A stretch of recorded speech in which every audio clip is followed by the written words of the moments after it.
Fortunate enough to play against him way back in the day, and he's a very, very, very good footballer, and you don't get to stay at the top for that long with one team unless you can play, and he could play. Aston Villa players will wear the black armbands this evening, paying their respects to the late, great Gary Shaw. There is plenty of smoke in the air from the flares that were lit away to our right. These young boys fans, I'm hoping, are going to sit themselves down once the game gets underway. They've actually... There we go, we're going to get a bit of singing too as well. We're pretty close to the action here. John McGinn has taken off the white tracksuit top. Villa are in change kit this evening, so it's sort of dark blue with a light pinstripe across it. White numbers on the backs. Let's get you through the two teams before we get underway. Aston Villa unchanged from the win against Everton on Saturday. Emi Martinez the keeper. Lamar Bogard, Ezri Konsa, Pau Torres, Luca Dean the back four, Amadou Onana and Yuri Tielemans in central midfield, Jacob Ramsey on the right, John McGinn on the left. Leon Bailey is back, by the way. He is named amongst the substitutes, getting injured just before the international break for Villa. And then Morgan Rogers supporting Ollie Watkins up front. The two sets of players just gathering either side of the halfway line. Villa lining up in formation. Young boys in bright yellow with black trim, black shorts and yellow socks, getting in a little team huddle. And they have David von Balmos in goal. A very young back four, 19-year-old Zachary Atakame at right back, 21-year-old Algerian Jawen Hadjam at left back, Mohamed Ali Kamara alongside 21-year-old Tanguy Zukru at centre-back, Chetnias and Sandro Lauper, their central midfielders, Joel Montero, Filip Ugrinic, Ebrima Colli in support of Silver Ganvula, who has scored 3 goals in the Swiss Super League so far this season. But as Pat was saying, the champions, rock bottom in the league, 6 games played, no wins, 3 draws and 3 defeats. Form has picked up recently, and they knocked Galatasaray out in the playoff round to get to these group stages, winning both of those games, winning in Istanbul, which is no mean feat, as we know. Aston Villa's Champions League campaign is underway. The game kicks off. Young boys go long downfield, and the Aston Villa defenders let that ball sail through, and it goes behind for the goal kick. How about playing on an artificial pitch, Pat? What is that like? What is that going to be like for the Villa players tonight? I think the technical term is it stinks to high heaven. It's awful. Shouldn't be used, but it's being used, so the Villa players have to be as positive as they can about it. You have to change their game. Watch tonight how many balls. The first ball that's played forward went through and touched no one and rolled out of play.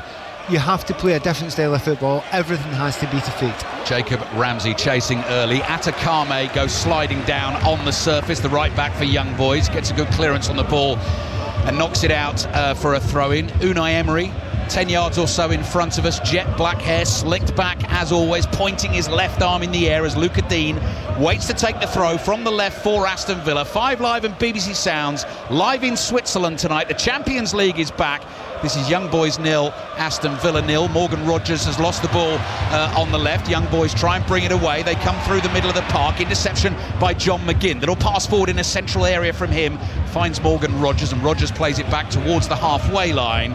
And then Bogard, Lamar Bogard, the 20-year-old, currently playing at right back for Aston Villa, just feeds it to Ezri Konsa. And I think everyone, I know they've played plenty of football at the top level, Pat, but just first game in this competition, wants a touch of the ball, wants to get into the game, don't they? I know, you want that, and I like the way Konsa slowed everything down there. Look, calm down, don't get too involved. Very noticeable that the young boys are young tall boys. They're a really big physical side, aren't they? So you get the feeling if they get an opportunity to get the ball in from corners and free kicks, they will do that, because, as you said, physical side, know how to play on this pitch because they're used to it all the time. That gives you a huge advantage. Giant black and yellow club flags being waved furiously away to our right in that lower tier with the young boys fans. We saw them before the game, actually, the ultras all decked out in the black tops and the jeans and the white trainers. Giving it plenty in the early stages here, but it's Villa on the ball, attacking down the left. Ramsey holds it up, plays it back to Tielemans in his blue boots. Passes across to Amadou Onana, who's made a great start to his Aston Villa career after signing in the summer. Konza into Tielemans, straight up the middle of the pitch to Rodgers, forward to Watkins. The ball just goes behind Watkins. Hadjam is there, the left back for Young Boys. He's able to take control of the ball, then slips, it runs away from him and goes out for a throw, Pat. Yeah, he just slipped, and you shouldn't slip there, so I'm saying they know how to play, and this stuff is not always the case. But well done, Villa. They're getting used to everything now. They're holding the ball well, not being spooked by anything that's happened to them.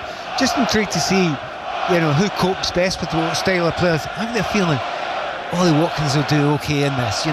His pace across this sort of surface should be okay. First couple of goals of the season for Ollie Watkins in that second half against Everton on Saturday. John Duran, I was going to say patiently waiting on the bench. I'm not sure it's patiently anymore. Absolutely itching to get involved in every single game. Pau Torres was part of that Villarreal team that reached the Champions League semi-finals under Unai Emery before he made his way to Aston Villa to follow the manager. Lovely touch from Jacob Ramsey, wriggles into a spot of space in the inside left channel. Villa have started confidently and started well, seeing a lot of the ball in the early stages. They are, and I'm sure that's exactly what Unai Emery asked them to do, because the opposition will come out, they want to put you under pressure, make you feel uncomfortable. I mean, Villa, for the first thing, they won the first important thing. They won the toss, and they changed the opposition round, who are now facing the way they don't like facing. First little victory for Villa. Ramsey's ball into Dean. Dean couldn't control it. Here's Ugrinic, first touch of the game for him for Young Boys. Onana in aggressively into the tackle there and concedes the foul. That was on Chetnia, so that's going to be a free kick for Young Boys in the early stages of the game. 4 minutes played here in Switzerland. Young Boys 0, Villa 0, and we're going to be keeping an eye on Juventus against PSV Eindhoven. And no longer now do we have to say in Group A, B, C, D or whatever. They're all in one big group. I mean, for certain clubs it is brilliant because they'll get more opportunities to play some of the big clubs that never had the chance to, and that is one of the positives. Lofted ball towards the edge of the Villa penalty area. Pau Torres awkwardly clears it with his left foot, then Lauper side foots a pass straight through the middle of the pitch, and Emi Martinez comes jogging out and picks it up comfortably. I mean, Gambilla, who's up front there, the ball hit long to him, and as I said before, he's a very big lad. It was the old one-touch move, just launched straight to him. Is it maybe an old-fashioned, or do you want to say to Gambilla, pull up your shorts? Rodgers, right-footed pass. Ball just bobbles past Ramsey. He's got control of it now. Finds Rodgers again, just inside the Young Boys penalty area. Nias is back there, the central midfielder. Intercepts, plays it back to his goalkeeper, Von Balmos, who's in the blue gloves and a very light, bright red goalkeeping outfit away to our left-hand side. Had lost his place recently to Marvin Keller, but the manager, Patrick Rahman, for Young Boys has gone with the experience of Von Balmos, the club captain this evening, currently in his 8th season in the first team here at Young Boys. The other goalkeeper, Emi Martinez, has got the ball at his feet. He's just outside his own penalty area. He's sort of inviting the Young Boys players to come towards him. They eventually do that, and he passes to his left to Torres. That's the difficult thing with the first touch, is the ball sort of still bobbling up on Luca Dean there. He's been tackled and lost it. Montero gets the cross in, and that's blocked and goes out for a throw-in to Young Boys. You're absolutely right what Villa are trying to do. They're trying to draw the opposition towards them, and to play through them so that there's gaps a little bit further up the field for the likes of Watkins to run into. However, playing off this surface, little 1-2s in and around your own box, you're right, it's that bit harder. Young Boys in possession of the ball. This is now inside the Villa half. Zukru, the centre-back, the left-sided centre-back, plays to the left. It's the Algerian Hadjam with the long flowing hair, number 3 on his back. Lays the ball off, and patient build-up from Young Boys as Zukru plays across to his centre-back partner, Mohamed Ali Kamara. Brings the ball forward, little chip pass, chested down by Atakame. Short pass from him to the edge of the area, picks up the return ball. Here's Nias trying to make space for himself on the edge of the box. Then Atakame goes down, tackled by Tielemans, 25 yards from goal in a central position. Referee has a good look at that and says free kick Young Boys. Well, we don't get an opportunity to have a second look at that, but I didn't think it was a touch there at all. He threw himself to the ground, he lost the ball. I think they're very lucky there. And again, you're 32, 33 yards out, round about that. Yeah. If you can get it on target, bouncing in front of the goalkeeper, the goalkeeper's it's not going to move the normal way here. And the way he set himself up, he's going to have a lash. Referee is the Bulgarian Georgi Kabakov, and of course we have VAR in the Champions League. Willy Delageau of France is watching the images and will make the calls on the big decisions to help our match referee. Aston Villa, Emi Martinez just going for a two-man wall here, and then young boys have formed their own wall just to the right-hand side of the two players in the dark blue Villa shirts, Ramsey and Tielemans. Ugrinic, it looks like, is the man who's going to hit it for young boys. Here he comes with his right foot over the wall, straight at Martinez, dipping, but just Martinez was able to catch that on the volley before it hit the ground. It's the weirdest thing. What you're trying is, you're trying to bounce it in front of the goalkeeper.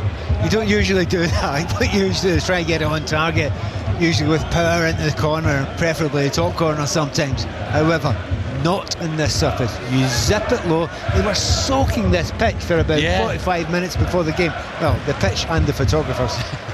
8 minutes into the first half.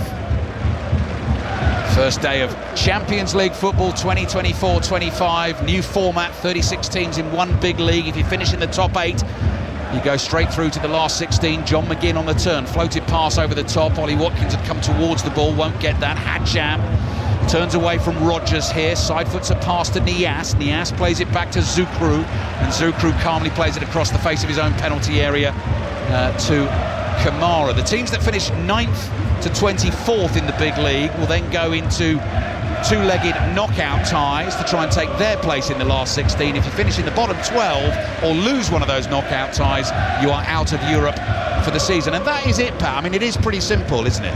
Yeah, people get used to the fact that you'd have a second chance. Well, do you really deserve a second chance? It slightly weakens the other competition. And I thought it was almost a little bit unfair on teams that had worked really, really hard, you know, to get to the far reaches of the second competition. Then the big guns come back in and hit them. Long ball down the left. Ugrinic keeps it in place. Sliding challenge from Bogard. Gets a foot on the ball. Catches his opponent as well. And I think the referee's given the free kick rather than the throw-in. So it's going to be a free kick, young boys, that'll come in wide from the left-hand side. Just have a little look at the challenge on the monitor here. He sort of stretched out. Looked to me like he got a good toe on the ball there. It's Ebrima Colley who's gone down for young boys. I do not think that's a free kick. So that's two, Pat, isn't it? There's two that came together. He's got the ball clean. The opponent went into him. I would be concerned if I was an INM about this referee so far. He's not had a great start. Pat Nevin, former Scotland international, with us here in Bern. 10 minutes in, young boys 0, Aston Villa 0, Juventus PSV also underway in the Champions League. Full commentary of AC Milan against Liverpool tonight here on 5 Live, and BBC Sounds Ian Dennis and Stephen Warnock with that one. Ugrinic with the free kick from the left in towards the near post, bounces awkwardly, dealt with in the end. Onana plays it out to McGinn. McGinn bounces off one challenge, loads of space McGinn spots for Luca Dean to run into. Dean slows down, collects the ball on the left, side foots a pass to Tielemans, plays it to Rodgers. Rodgers loves to run at players and try and beat players. Finds Tielemans, back to Onana, and now they use Pau Torres, and Torres strokes his ball across the halfway line towards Konza. Konza just controls it under the studs of his right boot, draws in Ugrinic, finds McGinn ahead of him. McGinn's short pass to his left finds Onana. Forward here to Rodgers, across to Pau Torres, who's bringing forward for Villa with his head up all the time, looking for an option, pokes it through with the outside of his left foot, looking for the run of Dean. It gets away from Dean and goes behind for the goal kick. Now you're talking about players that, you know, get the ball, take it off with the defender and like to take them on. Not in this surface, you don't. If you try that in this surface at pace, it is so rare that you'll come out with the ball at the other side. It'll either run too long because it doesn't run the same way, and it's, you know, it doesn't seem to matter what level of plastic pitch it is, or, you know, 3G pitch, 4G, 5G, whatever. It's just bordering on impossible to do that particular skill. Colley down the left-hand side. Niasse makes a run beyond him. Challenge from Bogard. Villa haven't got this away. Martinez has to make the save. It was a driven shot. Another one comes in from Ugrinic, and it's just wide of the right-hand post. Emi Martinez will say he had that covered, but that is early pressure from the Swiss champions. Yeah, they've got in a couple of good positions, haven't they? The free kick beforehand where it was put into a dangerous area, they had all the players up for it. This time comes out to the edge of the box. Unusual the way he took the shot, because again he hits it into the ground, but he just couldn't quite get it on target. They look quite neat going forward, don't they, at the moment, young boys? Young boys 0, Villa 0. Colley with the first powerful strike that was driven straight at Martinez. He made the save from that one. And then, as Pat says, Ugrinić's shot, which was hit down into the turf, which made it very awkward, but went wide of the target. Unai Emery complaining about a decision here. He just said the ball's gone out. It's gone nowhere near it didn't over the even line. Go close to going out. It's an amazing decision by the assistant referee. We've had some extraordinary strange decisions so far already. Throw in for Young Boys. They've given the ball away. Anana lobs it to his left. Ramsey lays it off to Dean. Rodgers gets involved. It'll flick pass back to Dean. Triangular passing from Aston Villa. Tight spaces on the left-hand side. They open it up. Play back to Anana in central midfield. Midway inside the Young Boys half. 13 minutes gone. Young Boys 0, Villa 0, and that rhythmic beat of the drum, and that I think you're going to hear throughout this entire game. Ezri Konsa just inside the centre circle, inside his own half. Immediately gets it back from Anana. Forward to Tielemans. Back to Konsa. Tielemans again. Anana's under pressure. Tielemans steps in to help. Bogart's in space on the right-hand side. Side foots it towards Rodgers. McGinn's layoff comes back into the Villa half, and Bogart comes across to Konsa. It's kind of very un-Aston Villa, because when they break with pace. When there's space to go forward, they go forward quickly. It's just not happening. No. There's an uncertainty about them when they get the ball. Instead of playing the pass, which is, the percentages aren't great, but it will get you forward quickly. They're not doing it. They're holding it. Now, that's fine at the start, because you want to get a foothold in the game. Right, we've gone beyond that now. You expect Villa to start really pushing it on and taking chances, and they're getting forward. They don't look that comfortable at the moment, Villa. Emi Martinez, Villa's keeper, all in green away to our right, apart from the bright orange gloves, has the ball at his feet. Ganvula approaches. Martinez plays it to the right. Konsa's ball down the right-hand touchline, chased by Rodgers. Zukru covered him, knocks it out, and it actually came off Rodgers and goes out for a throw-in to Young Boys. So yes, this is the first game for Villa in the competition this season. Next one's an absolute corker. Wednesday the 2nd of October at home to Bayern Munich, the team they beat, of course, in that final, European Cup final back in 1982. Follow that with a home game against Bologna, away to Club Brugge, at home against Juventus, away to RB Leipzig, the other team that came out of Pot 1, away to Monaco. That'll be a nice trip for the fans, but an expensive one. Ganvula's away on the right-hand side, cross into the penalty area. Konsa in a good position to clear it for Villa, and then the offside flag goes up. And just to finish for good measure, Pat, in terms of the fixtures, the last game in the group for Aston Villa, Celtic at Villa Park. Oh, that should be a good one. I just kind of hope there's something going for it for both teams in that situation, because that could be a phenomenal atmosphere, a phenomenal one. Young Boys 0, Villa 0. So we're 15 minutes in here in Switzerland's capital. Still blue skies above us. Early evening kickoff. So it's reached 7 o'clock in the evening here. It'll be 6 o'clock in the UK with you. AC Milan against Liverpool to follow. 8 o'clock kickoff UK time. Full commentary tomorrow night on Manchester City against Inter Milan. Oh, Ramsey is hauled to the floor. He's grabbed by the neck by Atakame. Ramsey complains, and the referee has a word with Atakame, nothing more. And Unai Emery throws his arms out and says, what on earth is going on? It's bizarre. I mean, maybe we're just used to the way that the referees look in the Premier League, particularly the game with Chelsea and Bournemouth the other night, but that would have been an absolute, definite 100% yellow card bordering on worse. Yeah. He was clotheslined. Yeah. I think that's the phrase. There's a violent challenge there from Atakame. He's the 19-year-old at the right-back position. Tielemans looking to thread one through for Dean, intercepted by Joel Montero. Montero plays it forward to Nias. Nias tries to trick his way past Tielemans, keeps the ball in play, stumbling forward. Tielemans running with him. Didn't do much to knock him over there. Nias was already going down. Young Boys get the free kick. Yeah, Tielemans looking really frustrated about that, because he stays on his feet himself. He gets close, he doesn't do anything. And I just think Nias runs out of legs and falls to the floor, as you explained. Hadjam for Young Boys plays it back into his own half. So Manchester City Inter tomorrow night. We'll have reports on Celtic at home against Slovan Bratislava. Hadjam chasing a ball down the left, takes a touch.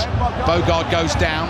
Hadjam keeps going, stabs it into the box with his left foot. Villa get enough bodies in the way, and Tielemans clears with his left foot. Watkins battles for it on the halfway line, but it's knocked back to the Young Boys keeper, David von Balmos. Yes, and both players stayed down after that. Hadjam got into the area there, and it was just a coming together. I mean, they'll have a look at it, but I don't think there was a penalty at all there. And it's a shame, because I was just about to say, of all 22 players on the field, the one that's caught my eye most has been Hadjam. on that left-hand side. He's left back nominally, but he's getting forward all the time. And he seems to be the one most comfortable going towards players, you know, throwing a little trick in, getting to the byline a couple of times as well. He looks a decent player. We're going to have another look at it now.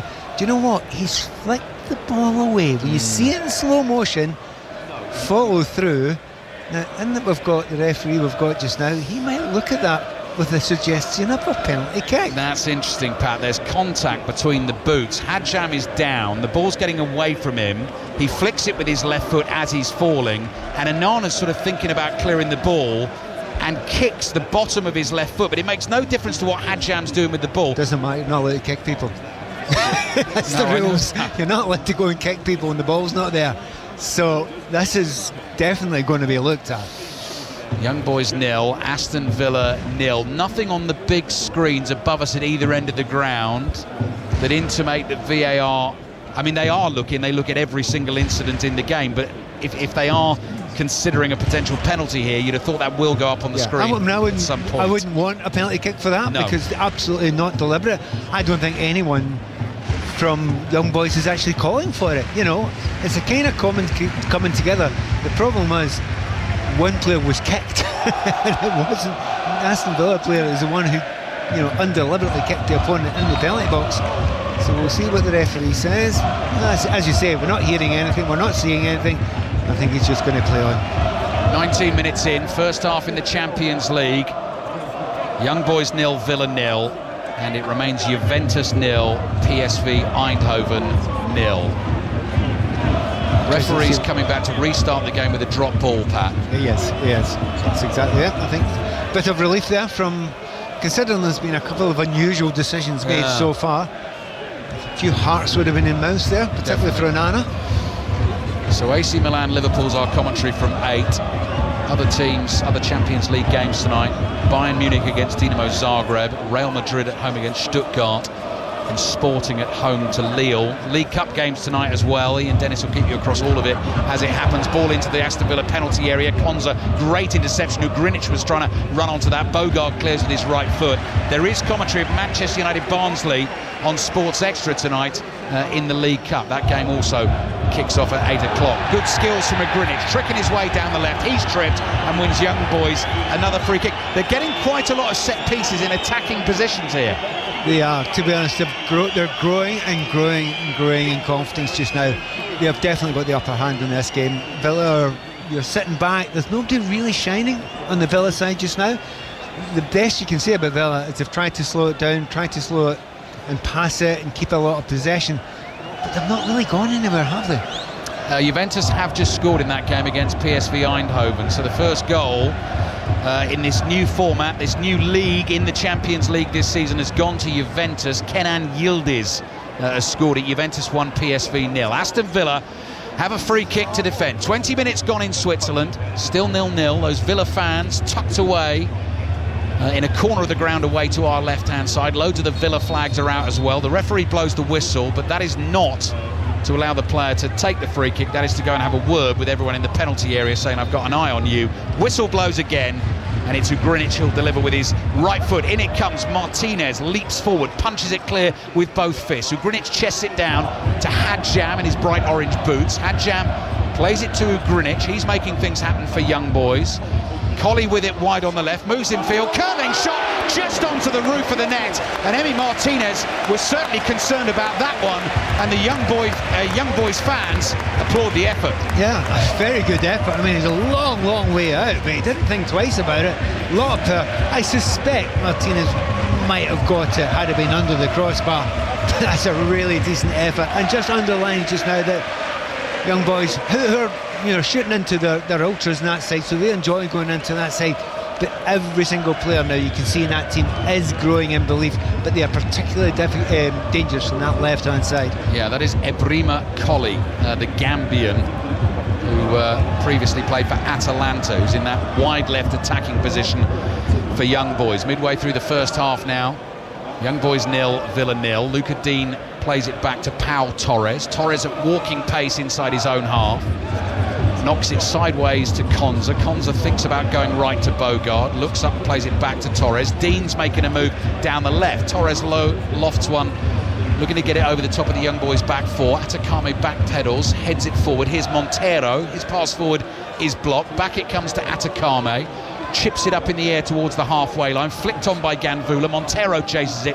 Konza is there and plays back to Emi Martinez. Yeah, I'm just watching Unai Emery. He's quite calm about all this just now. He's kind of comfortable in it. Maybe he isn't as comfortable as he looks, but Digne tried to go up the left-hand side there. And he's only a yard away from his manager. His manager's saying, stop, don't go. That's so unlike Villa, because they usually allow their fullbacks to go and fly on. But he's not needing it yet. He's saying, no, calm down. Jude Bellingham and Kylian Mbappe both start for Real Madrid tonight. The champions opening up against Stuttgart. The ball nearly falls to Rodgers. McGinn! Driving shot with his left foot, goes flying over the crossbar, and that was Aston Villa's first real chance in the game. McGinn charging forward from midfield.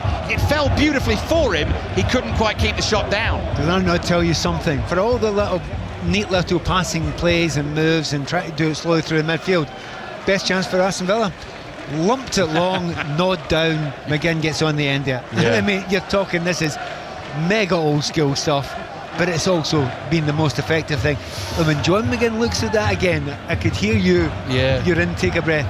He probably should have done better, and indeed in normal circumstances probably would have. He went for placement with the side foot. The ball bounced up a little bit on him and he's killed it just wide of the top corner. Decent effort from John McGinn, but as Pat says, he has high standards. Good goal scorer is the Scotland international. That was a chance for him. It remains 0-0. Young boys have given the ball away. Ramsey doesn't have much support ahead of him. He plays back to Luca Dean, just inside the young boys' half. Short pass to Tielemans. Back it comes to Pau Torres. Giant flags away to our right. Continue to wave. That is the goal Aston Villa are defending in this first half. Ramsey's got Atakame behind him, and this time the referee says that is a foul by the young right back, and Aston Villa get a free kick midway inside the young boys' half. That'd be intriguing to see if Aston Villa don't do anything complicated, just get it into the mixer, as they say.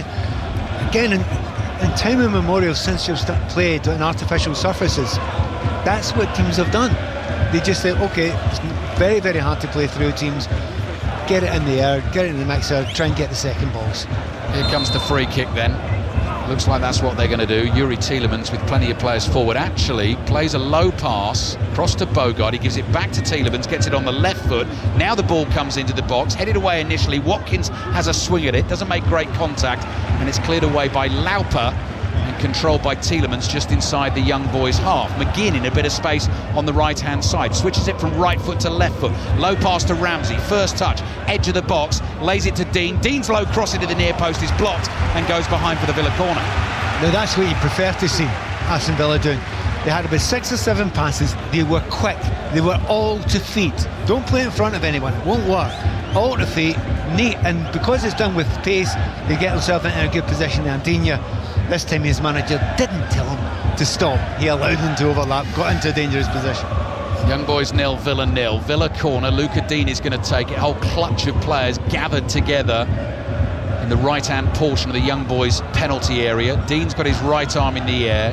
Tielemans stands on the edge of the area for any loose ball that might come his way. McGinn offers himself short, gets it from Dean, then curls a cross in high towards the back post. There's Tielemans waiting, control, driven shot, bottom corner, brilliantly worked corner by Aston Villa.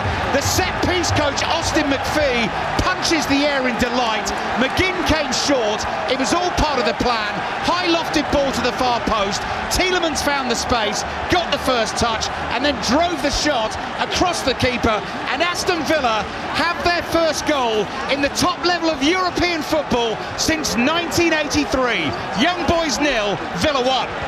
Set pieces, so important in football generally, but in situations like these, you are so right about this. Is all judged and all organised. Take a shot, and there is a brilliant block at the back post, which is allowing just enough space for Tielemans to bring it down. Perfect touch there, and zips it towards the back post. Maybe goes through one set of legs, but they knew exactly what they're doing. They took the entire defence with them when they ran forward. Tielemans he had read the script and been told the script beforehand. Brilliant play. That is a really clever goal, Pat, but also, as you say, the touch from Tielemans has to be perfect to make it work, particularly on this pitch. Yeah, I mean, it is absolute perfection, and we're happily have kicked off already.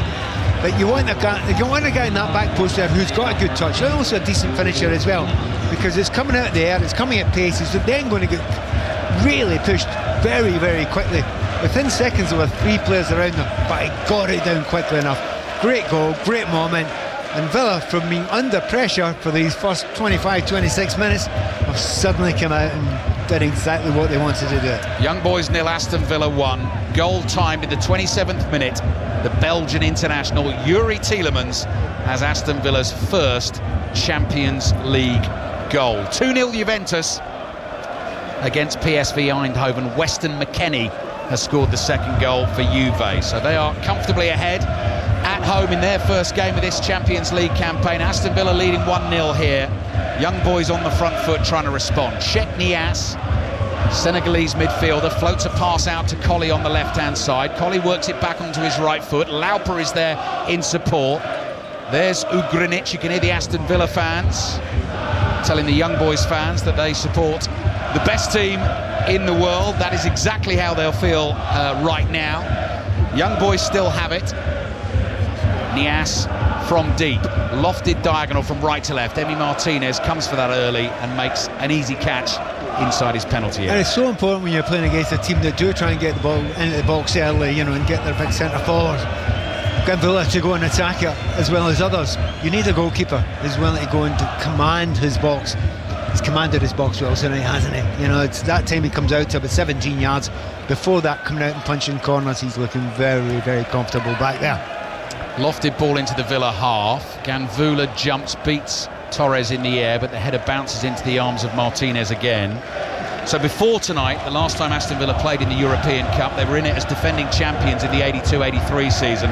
They were knocked out in the quarter-finals by Juventus. They lost 5-2 on aggregate. The Juventus goals, Pat, and you will definitely appreciate this, because obviously, you know, this is your era, players you will have come up against. They were scored by Michel Platini, Marco Tardelli, Boniek. Oh, here's Watkins. Watkins is through, and the offside flag is down, and Watkins shoots and drags it well wide, and it was awkward for him. He was trying to get away from defenders. It was bobbling nastily. He couldn't set himself up properly for the shot, and actually in the end the shot was woeful. On a grass pitch, they would not have gotten near him. Absolutely no chance. He had 3 yards on him. He couldn't get the ball to stop bouncing. It was just bouncing too much on that surface. He'll be gutted about that, because that's what he's been playing for the entire game so far, that moment.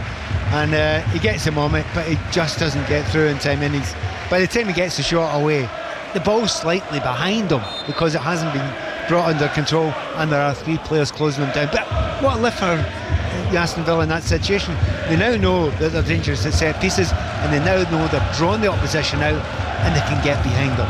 Just to complete the list of Juve goal scorers, Paolo Rossi was the other one. Yeah, exactly, sorry. Platini, Tardelli, Boniek and Rossi. Paolo Rossi. Oh, they were all right. I mean, that is a group of players, that is. Here's Joel Montero. Aston Villa leading Young Boys by a goal to nil. Atakame, the right back. Again, the lofted ball high to the left. Headed into the Villa penalty area by Colley. Cleared by Konza. Only as far as Colley. Here he is again. Cross hits Bogard. Comes off the Young Villa defender and goes behind for the Young Boys corner. Yeah, you have to say about the home side, they've done well since they've lost the goal. They've kept on going. They know they need to do something special now, so they were on top before. They were the better side. They looked more dangerous, but they're going to have to really push it now, particularly in this first half. As you say, they're going towards their ultras down there. They don't seem to have been affected by it. They're just playing the same way, aren't they? Ugrinic waits to take the corner. Last 15 minutes of the first half here on 5 Live and BBC Sounds, as those Young Boys fans continue to bounce up and down. Ugrinic's corner comes in. Martinez is there for Villa. Sprints to the edge of his box. Ganvula is manhandling him, trying to stop Martinez getting the ball away. Martinez complains. Referee blows his whistle and steps in to sort of try and calm it down. It looked like Martinez was getting more of a ticking off for reacting the way he did. That was incredibly annoying. The thing is, he's gone and collected it again. Now, it's not really very high when he's gone and collected it, but because he's got that confidence just now. And there are certain goalkeepers, there are certain games that come out and certain games that they don't come as far out. They know before the game, you know, I'm going to do 6 yards or 12 yards today. I think he needs to go and do just about the entire 18, and so far he's done it, and he's done it very well and caught everything. Just inside his own penalty area, the Villa keeper, short pass into Onana, suddenly surrounded by bright yellow young boys' shirts. Finds Tielemans, Pau Torres slides it forward to Rodgers, not enough on the pass from Rodgers, intercepted in midfield. Young boys might have given this away. Niasse against Tielemans, Onana's there to help out. Here's Tielemans, slides his pass to the right, doesn't reach Watkins, but Onana was fouled in the build-up to that move. Niasse gets booked, and Villa get a free kick midway inside the young boys' half. Yeah, there was 2 fouls there, and the referee's gone for the second one. They really have lifted it, and it is one of those ones, you're watching that first 15-20 minutes or so from Villa, and you're thinking, you know, you really are quite tentative with your play, with your passes. It's a bit slow, you're not taking any chances, and of course it may well all be part of the plan. You know, just, you know, get used to it, you know, see what you're up against, and they really have. They've upped a few gears, haven't they? Young boys 0, Aston Villa 1. Free kick for Villa. The goal scorer Youri Tielemans will take it with his right foot. Low pass to his left finds Dean. Dean controls it, brings it back towards Tielemans, finds Tielemans, pace on the pass to Ramsey, turns, finds Dean. Dean's cross deflected behind for a corner, so young boys better watch out. Yep, again they try to move the ball about. They've got an opportunity to put the ball in easily and quickly from the first phase, and they don't do it. They try and take a short corner, take 2 or 3 passes to move the defenders around and affect their concentration, and well, it's worked already. Corner then for Villa from the left. This is exactly how they scored their goal. Very different lineup from their attacking players in the penalty area, all spread out. But John McGinn is there for the short one again. And he receives it again, McGinn. And then he plays it to Dean. Dean crosses into the near post this time. It bounces inside the box. It won't quite come down here for Bogard on the edge of the area. So he turns and plays back to McGinn. McGinn finds his path blocked, so turns. Finds Konza's longer ball down the left-hand side. Dean nods it down, might find Rodgers. Rodgers, clever touch, left-footed effort across goal, blocked. Lauper half clears for young boys. They should be able to get this away. Driven pass away to the left. Colley's got pace, and Bogard's a little concerned here, just jockeying for position, but Colley's on the ball. Young boys streaming forward. Colley brings it to the edge of the area, tries a flick to find his man Hadjab going on the outside. It doesn't reach him. Watkins then gets onto that clearance, looks for a pass across his own half. Intercepted by Atakame, who tries the shot on the half volley and slices it wildly wide. Pat Nevin. Well, I enjoyed that part of the game. It's been end to end there for 2 or 3 minutes. You know, both teams attacking each other. You know, all that tentative play at the start, that's kind of gone now, and it's a much more entertaining and enjoyable game. Just saying before, I mean, I'm sure Villa fans know this very well, but when it's a set piece, Unai Emery just sits down and Austin McPhee goes and stands up, and as soon as the set piece is finished, they switch every single time. And to be fair, it seems to be working very well for them, because they've got into a number of very good positions for set pieces so far, Villa. McGinn onto a loose ball in the centre circle. Great ball, good touch by Morgan Rodgers. Rodgers squares it for Watkins, it doesn't reach him. He possibly could have hit the shot. He was looking for his teammate, and it was a good tackle in the end by Zukru to prevent Watkins getting a strike on goal. I think you're right. You know, if it actually has bounced up there to a position where you think, go and hit that, take that. I know it's your left foot, just go and have a dig at it. But if you've got Ollie Watkins inside, the temptation is just put it into that sort of area. There's nobody better than putting those in if you put it across the box. Oh, McGinn, good tackle on the halfway line. Quickly prods it forward to Watkins. Rodgers making another run. Chip pass from Watkins, good ball. Again, lovely touch from Rodgers. Lays it back to Ramsey, edge of the box. Ramsey, yellow shirts in front of him. Works space, hits the shot straight up from Balmos, who makes the save. Going to get a chance now. If they could score a second goal now, they look as if they're just about to do. They really could take their feet off the gas in this game and just relax it a little bit, you know, save themselves. Because remember, you know, a lot of games on Aston Villa, you know, when you play in these surfaces, it takes a different, you know, pains out of you, because your muscles are acting different ways. So Unai Emery would love his team to get a second goal before half-time. Saturday, 3 o'clock, the next game for Villa in the Premier League. They're at home against Wolves, so a Midlands derby for them coming this weekend. Long ball forward downfield by young boys, dealt with by Pau Torres. Konza gets onto it, has a load of space to run into up towards the halfway line, finds Tielemans. Tielemans across to Ramsey. AC Milan against Liverpool is our commentary tonight in the Champions League from 8 o'clock. Ian Dennis and Stephen Warnock with that one. Manchester City Inter in full tomorrow night. John Murray and Chris Sutton with that one. And then Ian Dennis remains in Italy Thursday night for Atalanta against Arsenal. Live from Bergamo. Ramsey's pass, good one, finds Luca Dean. Watkins making a run in the middle. Here's the cutback, edge of the box, finds Rodgers. Neat touch from Rodgers. Another cross from him looking for Watkins. Zukru is there again to intercept. Back to Van Bommels. Oh, he's given the ball away, and he's caught Watkins, and it's stuck in the back of the net by Ramsey, who was alert and played the advantage, because everyone was thinking penalty, but Ramsey didn't stop. He slots it into an empty net, and Villa have their second goal. Young Boys 0, Villa 2. Young Boys made a right mess of that. Well, they made a mess of it, but may I say, well done, referee. Absolutely phenomenal. Almost want to give him an assist for that. 99% of referees you think are going to blow for the penalty kick there, because it looks absolute clear as day. The keeper wipes him out there, doesn't get the ball at all, and the ball's just rolling about in the middle of the box.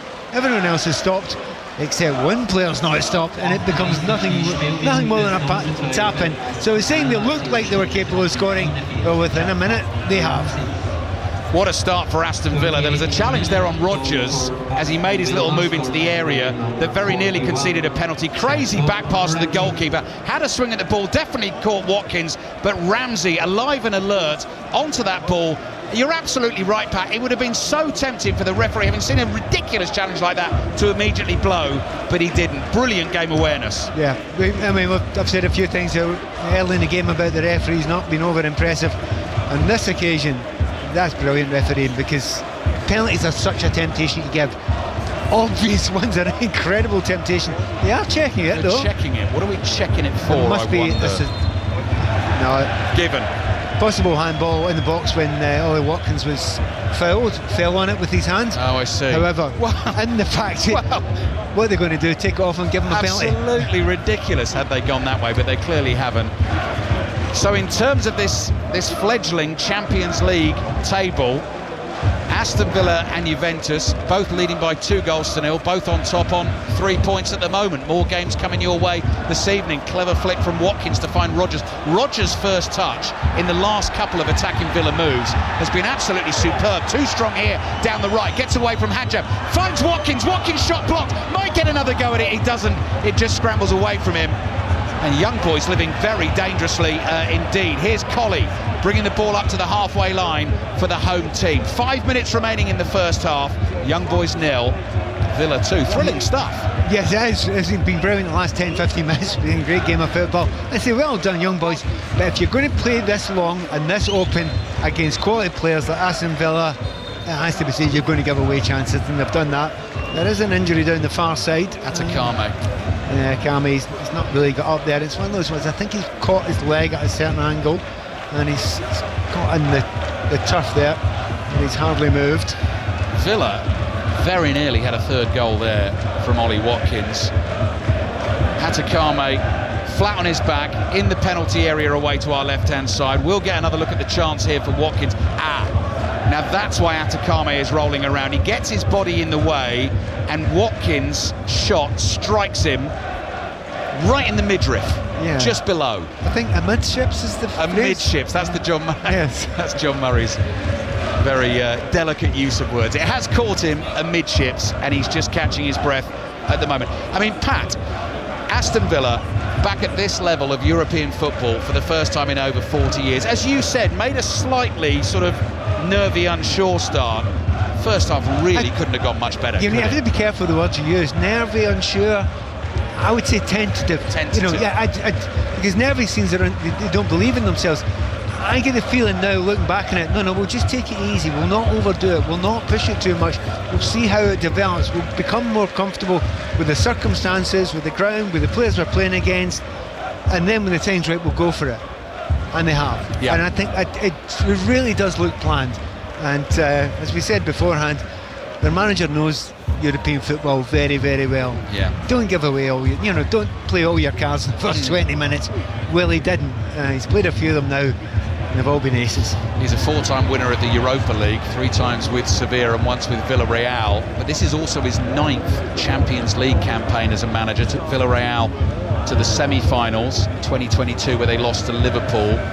Famously in charge of Paris Saint-Germain, of course, when they lost to Barcelona in the last 16, having won the first leg in Paris by 4-0, and then lost the second leg 6-1. His second season as the Paris Saint-Germain manager, they met Real Madrid in the last 16 and went out there. So it'd be really interesting to see what he can do with this Villa team in this new look competition this season. Montero heads the ball up in the air, it drops on the halfway line, Rodgers is there, Tielemans finds Rodgers again, Ramsey makes the run ahead of Rodgers onto this pass, little cut back behind McGinn, Watkins shot blocked by Zugru, back to Watkins, 3-0. Villa may well have won this game before half-time. The young boys defenders surround the referee and complain about something. They have only got themselves to blame in this first half, and Villa have been absolutely ruthless. Watkins scores in the Champions League. It's young boys 0, Aston Villa 3. I mean, the confidence and the belief of now playing nippy little 1-2s. They know they are faster. They know they have got more technical ability. They know that they understand the game a little better. So 1-2s and third man runs, they're getting nowhere near them. And that moment there, they're going to look at it for a possible handball, and Watkins, I think. Yes. But he's finished in the second one when it rebounded out to him was superb. Has it? I don't think it's touched his hand. I think that's fine. I think it's in his chest, hasn't it? It's gone between his arms, luckily for him. Dropped to him, and as you say, Pat, the finish from Watkins with the right foot is emphatic. I mean, what a lovely moment. We said at 1-0, wouldn't it be great for, Aston Villa if they could almost get this game done and dusted by half-time, get up 2-0. Well, they're now 3-0. They're still checking the goal. It's not been given absolutely yet. They must look at offsides as well, but I think it's a goal. Yeah, referee's been given the okay, I think, because David von Balmos, the goalkeeper, bit of gamesmanship, sort of grabbed the ball and said, right, I'll take the free kick because this is going to be handball. We're still waiting. Good luck. You're not going to have any effect. Oh, it might get ruled out. No, it will get ruled out. Referee says handball. It remains 2-0. That's grazed his arm, I think, Pat. They must have some angle that we've not got. Well, it can't be that angle. From behind, you can't tell. You cannot tell from the back. We've seen an angle from the front, but it seemed to miss both his hands.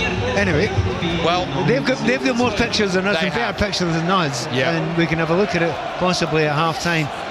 A little bit of a lifeline. Yeah, they'll have given that forensic examination. They've decided that has struck Ollie Watkins' hand, cross into the Villa penalty area. It's only 2-0. So, but as you were saying, Pat, they were looking for the second goal, trying to make it comfortable. They're playing some lovely football. They found the back of the net the third time. It hasn't stood. This is going extremely well for Aston Villa. Unai Emery saying yesterday, of course, when asked the question about the sad, untimely passing of Gary Shaw, they were determined to win this game tonight in his honour, and at the moment they are on the way to do that. 4 minutes of added time at the end of the first half. Pat, the other thing you have to look at, are the home side going to be as fit as Aston Villa players? And one big thing about Premier League players, they're used to this. They're used to pacey games that can, go the 90, 95 minutes at a very high pace. That's the English game. It can happen like that.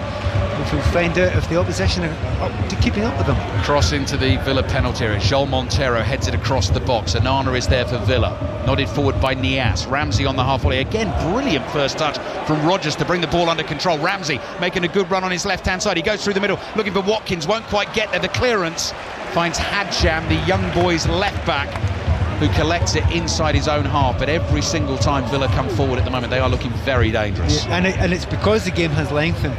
I mean, you got that sort of space in the midfield. They love it. Midfielders love that, but also strikers love it because they've got areas to run into. You don't actually get that very often in the Premier League. So I think these Villa players are loving the fact that it's such an end-to-end game. Here's Rodgers, receives it from Torres inside his own half, controls it, holds off Lauper and plays the ball back to Ezri Konsa, who comes gliding forward. Low pass finds McGinn. He turns and plays it, or tries to play it to his right to Bogard, who made the run. Doesn't find him. Intercepted here and picked up by Hadjam inside his own half. 2.5 minutes remaining in the first half. Early kick-off with the return of the Champions League today. Juventus leading PSV by 2-0. Aston Villa still leading Young Boys by 2-0. AC Milan against Liverpool, our commentary from 8 o'clock. And of course, you can listen to us alongside the final score graphics and the BBC Vidi printer via the red button, the iPlayer, and the BBC Sport app. Just click on 5 Live Champions League final score. And from tomorrow night, don't forget, match-by-match highlights on the BBC from 10 o'clock, available on the iPlayer website and app. Match of the day tomorrow night, 10:40 BBC One. That is this season in the Champions League, this season and the next 2 seasons as well. So Villa fans, I think, will certainly be looking to find that as soon as they can. A little bit of defending to do late in the first half. Colley plays back to Lauper, to Ugrinic to his left. Hadjam's cross into the box.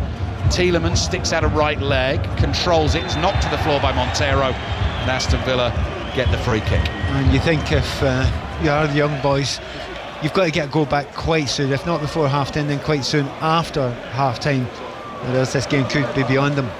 Sure. They don't seem completely affected by it, you know, they're still trying to play, they're still trying to be positive. I tell you what, there's one group of people who have been unaffected completely.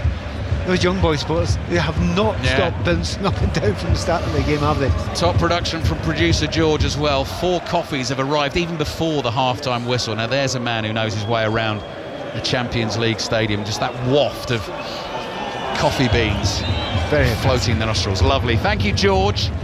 We've got about 30 seconds remaining in the first half. What a first half for Aston Villa. They lead by 2-0.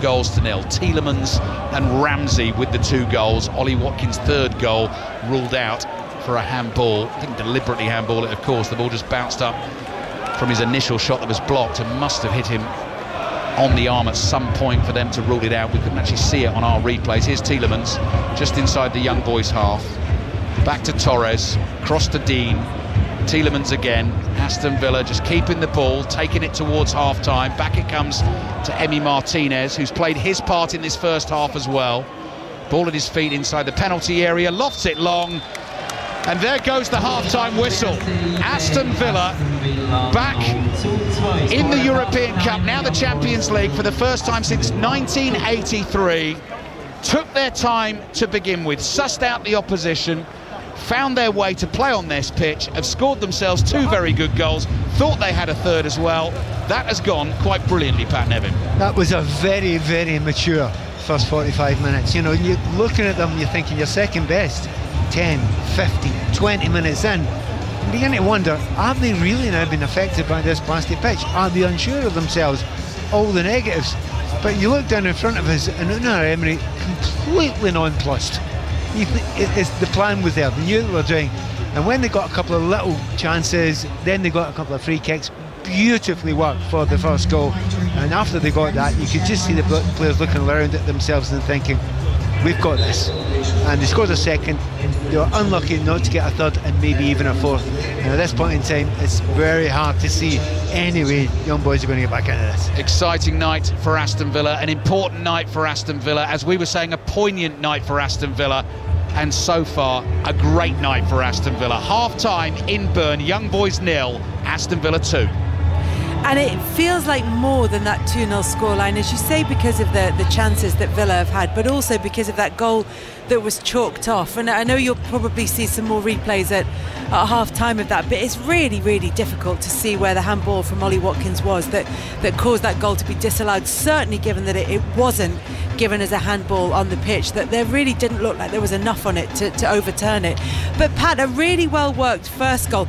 That second goal for Aston Villa, though, it was absolute chaos. I'm trying to think if I've seen something quite like that. Just describe it. Under 11s? The third team in the under 11s. Adam Hurrey, who does the Football Clichés podcast, said it's the most plastic pitch of a goal he's ever seen.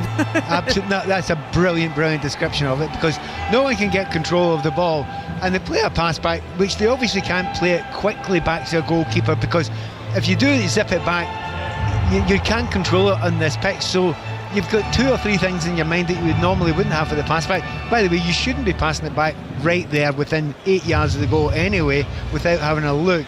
But then the keeper absolutely wipes him out with a clearance, doesn't get near the ball, totally wipes him out, but well done. And then of course he falls on the ball and he has to dribble the ball out of his teammate because he's fallen on top of it. So yes, It was one of those, you know, you get the 5-a-side or the 7-a-sides in the plastic pitch, the lads go to, usually about 40 or 50 years old on a Monday night. Yeah, it was one of them goals. It was a very, very strange goal, but Aston Villa will not be arguing. They lead 2-0, as we've been hearing, at half-time in Switzerland against Young Boys. Pat Nevin and Alistair Bruce-Ball will be back with us for the second half of that game. Elsewhere, it's Juventus 2, PSV 0 at half-time. Fantastic goal from Yildiz in that game at the moment. And, of course, we'll bring you updates of that one. Then, of course, there are 8 o'clock kickoffs in the Champions League. We'll be live at the San Siro ahead of Liverpool's match against AC Milan. That is one of those 8 o'clock kickoffs. And there's a busy night of EFL Cup action ahead as well that we'll keep you up to date with. In the meantime, we're going to get the BBC News headlines on 5 Live with Nick Hatfield. The voice of the UK. And the home of the Premier League. This is BBC Radio 5 Live. Officials in Lebanon say 9 people have died and almost 3,000 have been injured after pagers used by Hezbollah fighters to communicate exploded. The armed group, backed by Iran, has blamed Israel and promised that the country will get what it called a fair punishment. Israel hasn't commented. Shashank Joshi is the defence editor at The Economist. What's astonishing here is the scale of the attack. And whilst it's theoretically possible you could use cyber means to cause a battery to overheat, I just think that's very unlikely in this case. I think this is what security experts call a supply chain attack. In other words, Israel most likely has somehow got access to these pages in bulk and has most likely modified them in this way to carry small explosives and synchronise their explosion in this way. Sean Diddy Coombs has been charged in New York with racketeering and sex trafficking. The rapper's accused over decades of carrying out sexual abuse and coercion. His lawyer is Mark Agnifilio. His spirits are good. He's confident. He is dealing with this head on, the way he's dealt with every challenge in his life. And he's not guilty. He's innocent of these charges. I'm going to fight like hell to get him released, and he should be released with all that he's done and coming here voluntarily. The Liberal Democrat leader, Sir Ed Davey, says his party would transform the NHS to tackle what he calls a health and social care crisis. He's been speaking on the last day of his party's conference in Brighton. Sir Ed says the health service needs long-term investment. Ghislaine Maxwell's appeal against her sex trafficking conviction has been rejected by a US court. The 62-year-old was found guilty of luring young girls for the paedophile financier Jeffrey Epstein to molest. Maxwell was sentenced to 20 years in prison in New York in 2022. And Instagram is making significant changes in what teenagers can access on the platform. Under 16s will only be allowed accounts with default privacy settings, which parents control. Let's get the travel news now. Here's Orna. Nick, thank you. The M8 and Renfrewshire queues on the westbound side 26 at Hillington, partly blocked after an accident. The M6 in Cheshire is where animals were on the road, so 17 to 18. Really heavy around Sandbach. It's still looking busy. All lanes have been released now. It's back on the move. The M62 and travelling west at junction 12, the Eccles interchange, joining the M60, an accident in one of the lanes. M25 still queuing anti-clockwise, 7 at the M23, an accident which has been moved to the hard shoulder. The M23 itself, the bottom end, southbound at 10A at Crawley South, partly blocked by an accident. The M5 still has 2 lanes closed northbound at Burnham-on-Sea at junction 22 in Somerset. That's after an earlier problem, but recovery is underway. And this has come through another accident, West Midlands M5, junction 3 Halesoe, and queuing back to junction 4 at Bromsgrove. Orna Merchant, 5 Live Travel. I'm Kim Cattrall, and I want to tell you about my new podcast, a new audio drama telling the history of the CIA from the inside out. The United States of America was suddenly and deliberately attacked. He's got to convince Congress to give him an open checkbook now. America has suffered its worst domestic attack of the 20th century at Pearl Harbor. How do we make contact with the NKGB? Central Intelligence, starring me, Kim Cattrall, Ed Harris, and Johnny Flynn. There's $50,000 in it for you if you say yes. Listen on BBC Sounds. This is 5 Live Sports. The Champions League with Kelly Cates. Listen on BBC Sounds. Hello, coming up, we've got second half commentary of Aston Villa. They're away at Young Boys. It is 2-0 to Unai Emery's side at the break. Pat Nevin and Alistair Bruce-Ball will bring you commentary of the second half of that one. Then at 8 o'clock, we're live at the San Siro for AC Milan against Liverpool. Former Liverpool defender Stephen Warnock and senior football reporter Ian Dennis are already there. And for the start of this season's Champions League competition proper, Deno, you couldn't be in a more iconic venue. Certainly not. And you would fit in so well this week. Is it very elegant? Well, it is Milan Fashion Week. Oh, of course. And when we saw you at Wembley last week, you were wearing your chic Azzurri blue coat. Yes. So you would actually go down a storm here in Milan. But the ground itself, Deno, is just beautiful, isn't it? That very much not blue. It's very much the red and black of AC Milan today. Yeah, one of the most iconic stadiums, obviously, in world football, San Siro. It's the Liverpool fans. I think around 4,000 of them are going to be high up in the gods away towards our left-hand side. Stephen was actually telling me that today, I think he was saying that there was 20,000 tickets still available, so it might not be a sellout for certainly an appetising game and two of the most decorated sides in Europe's elite competition, when you consider that Milan have won it 7 times, one more than Liverpool, and when they've met, of course, they've got so much history in the finals itself, haven't they?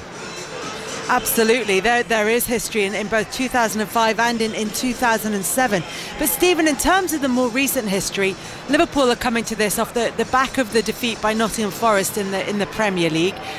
This is an opportunity. I think, we always hear that players, when they lose a game, they just want to get back out onto the pitch. But this is an opportunity for them to kind of rebuild that faith that they were building in Arne Slot before the Forest defeat.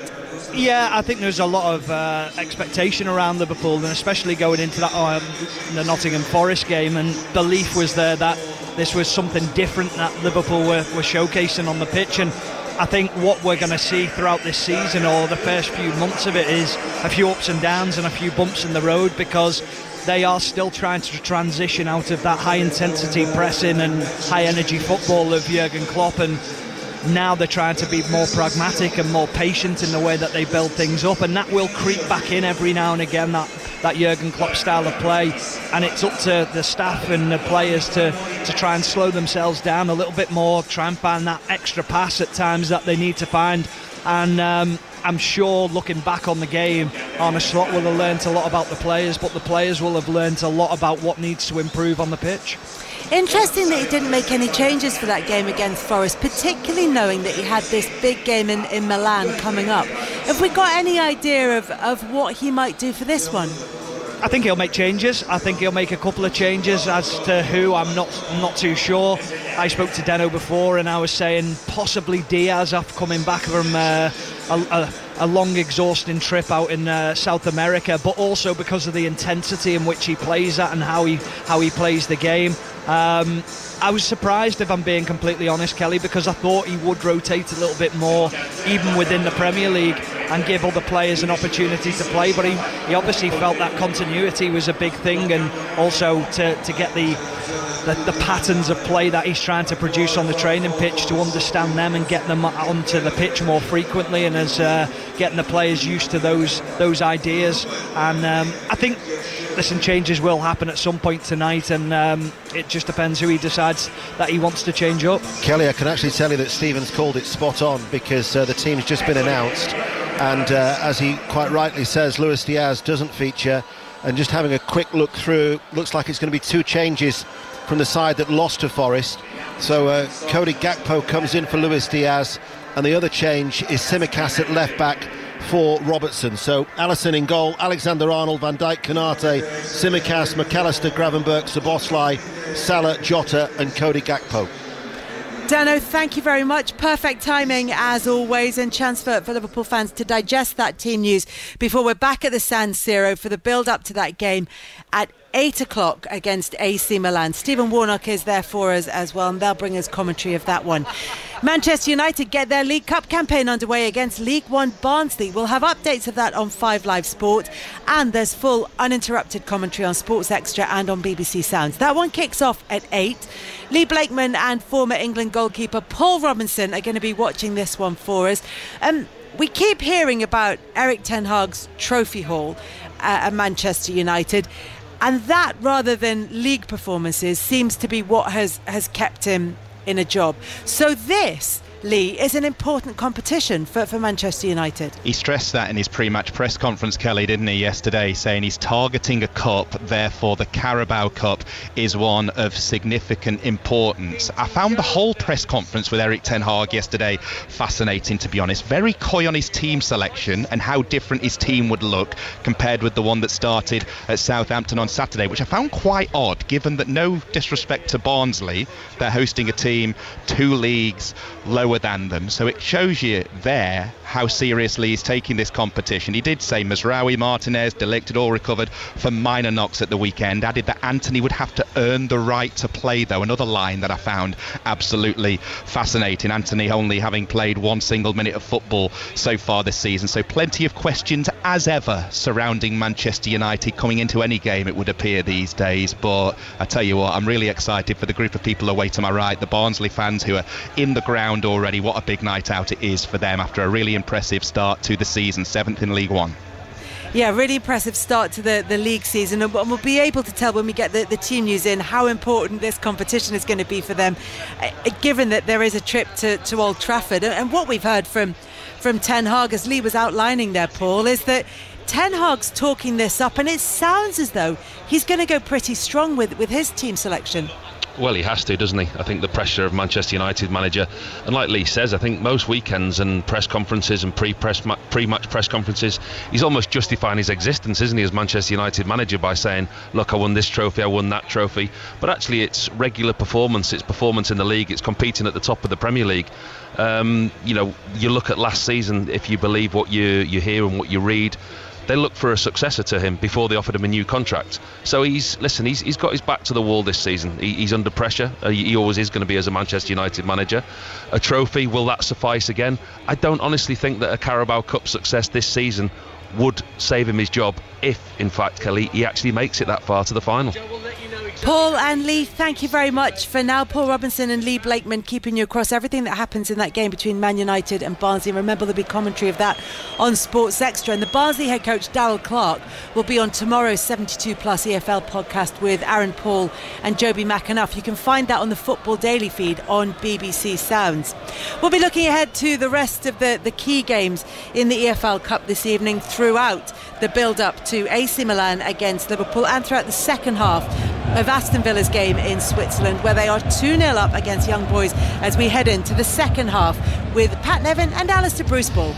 Thank you, Kelly. Yes, welcome back to the Wankdorf Stadium here in Bern. Aston Villa are making a half-time change. Diego Carlos, their Brazilian defender, is coming on for a first appearance of the season, and the 20-year-old Lamar Bogard, who started this game at right back for Aston Villa, has gone off, so I think that's going to mean Ezri Konsa across into the right back position. Young Boys are also making a change. Meshak Elia is coming on here for Cheikh Niasse. Cheikh Niasse, the central midfielder who picked up a yellow card in the first half. So Meshak Elia comes on for him, who is more of an attacking player for Young Boys. They are 2-0 down at home. So that change at half-time certainly makes sense. Dark clouds above us now, floodlights shining brightly here. Aston Villa leading by 2-0. Their debut in the Champions League, as it is now known. Their first appearance, though, in the European Cup, as it used to be called, since 1983. And they get this second half underway, playing from left to right towards those Young Boys. Ultras away to our right-hand side with their flag still waving.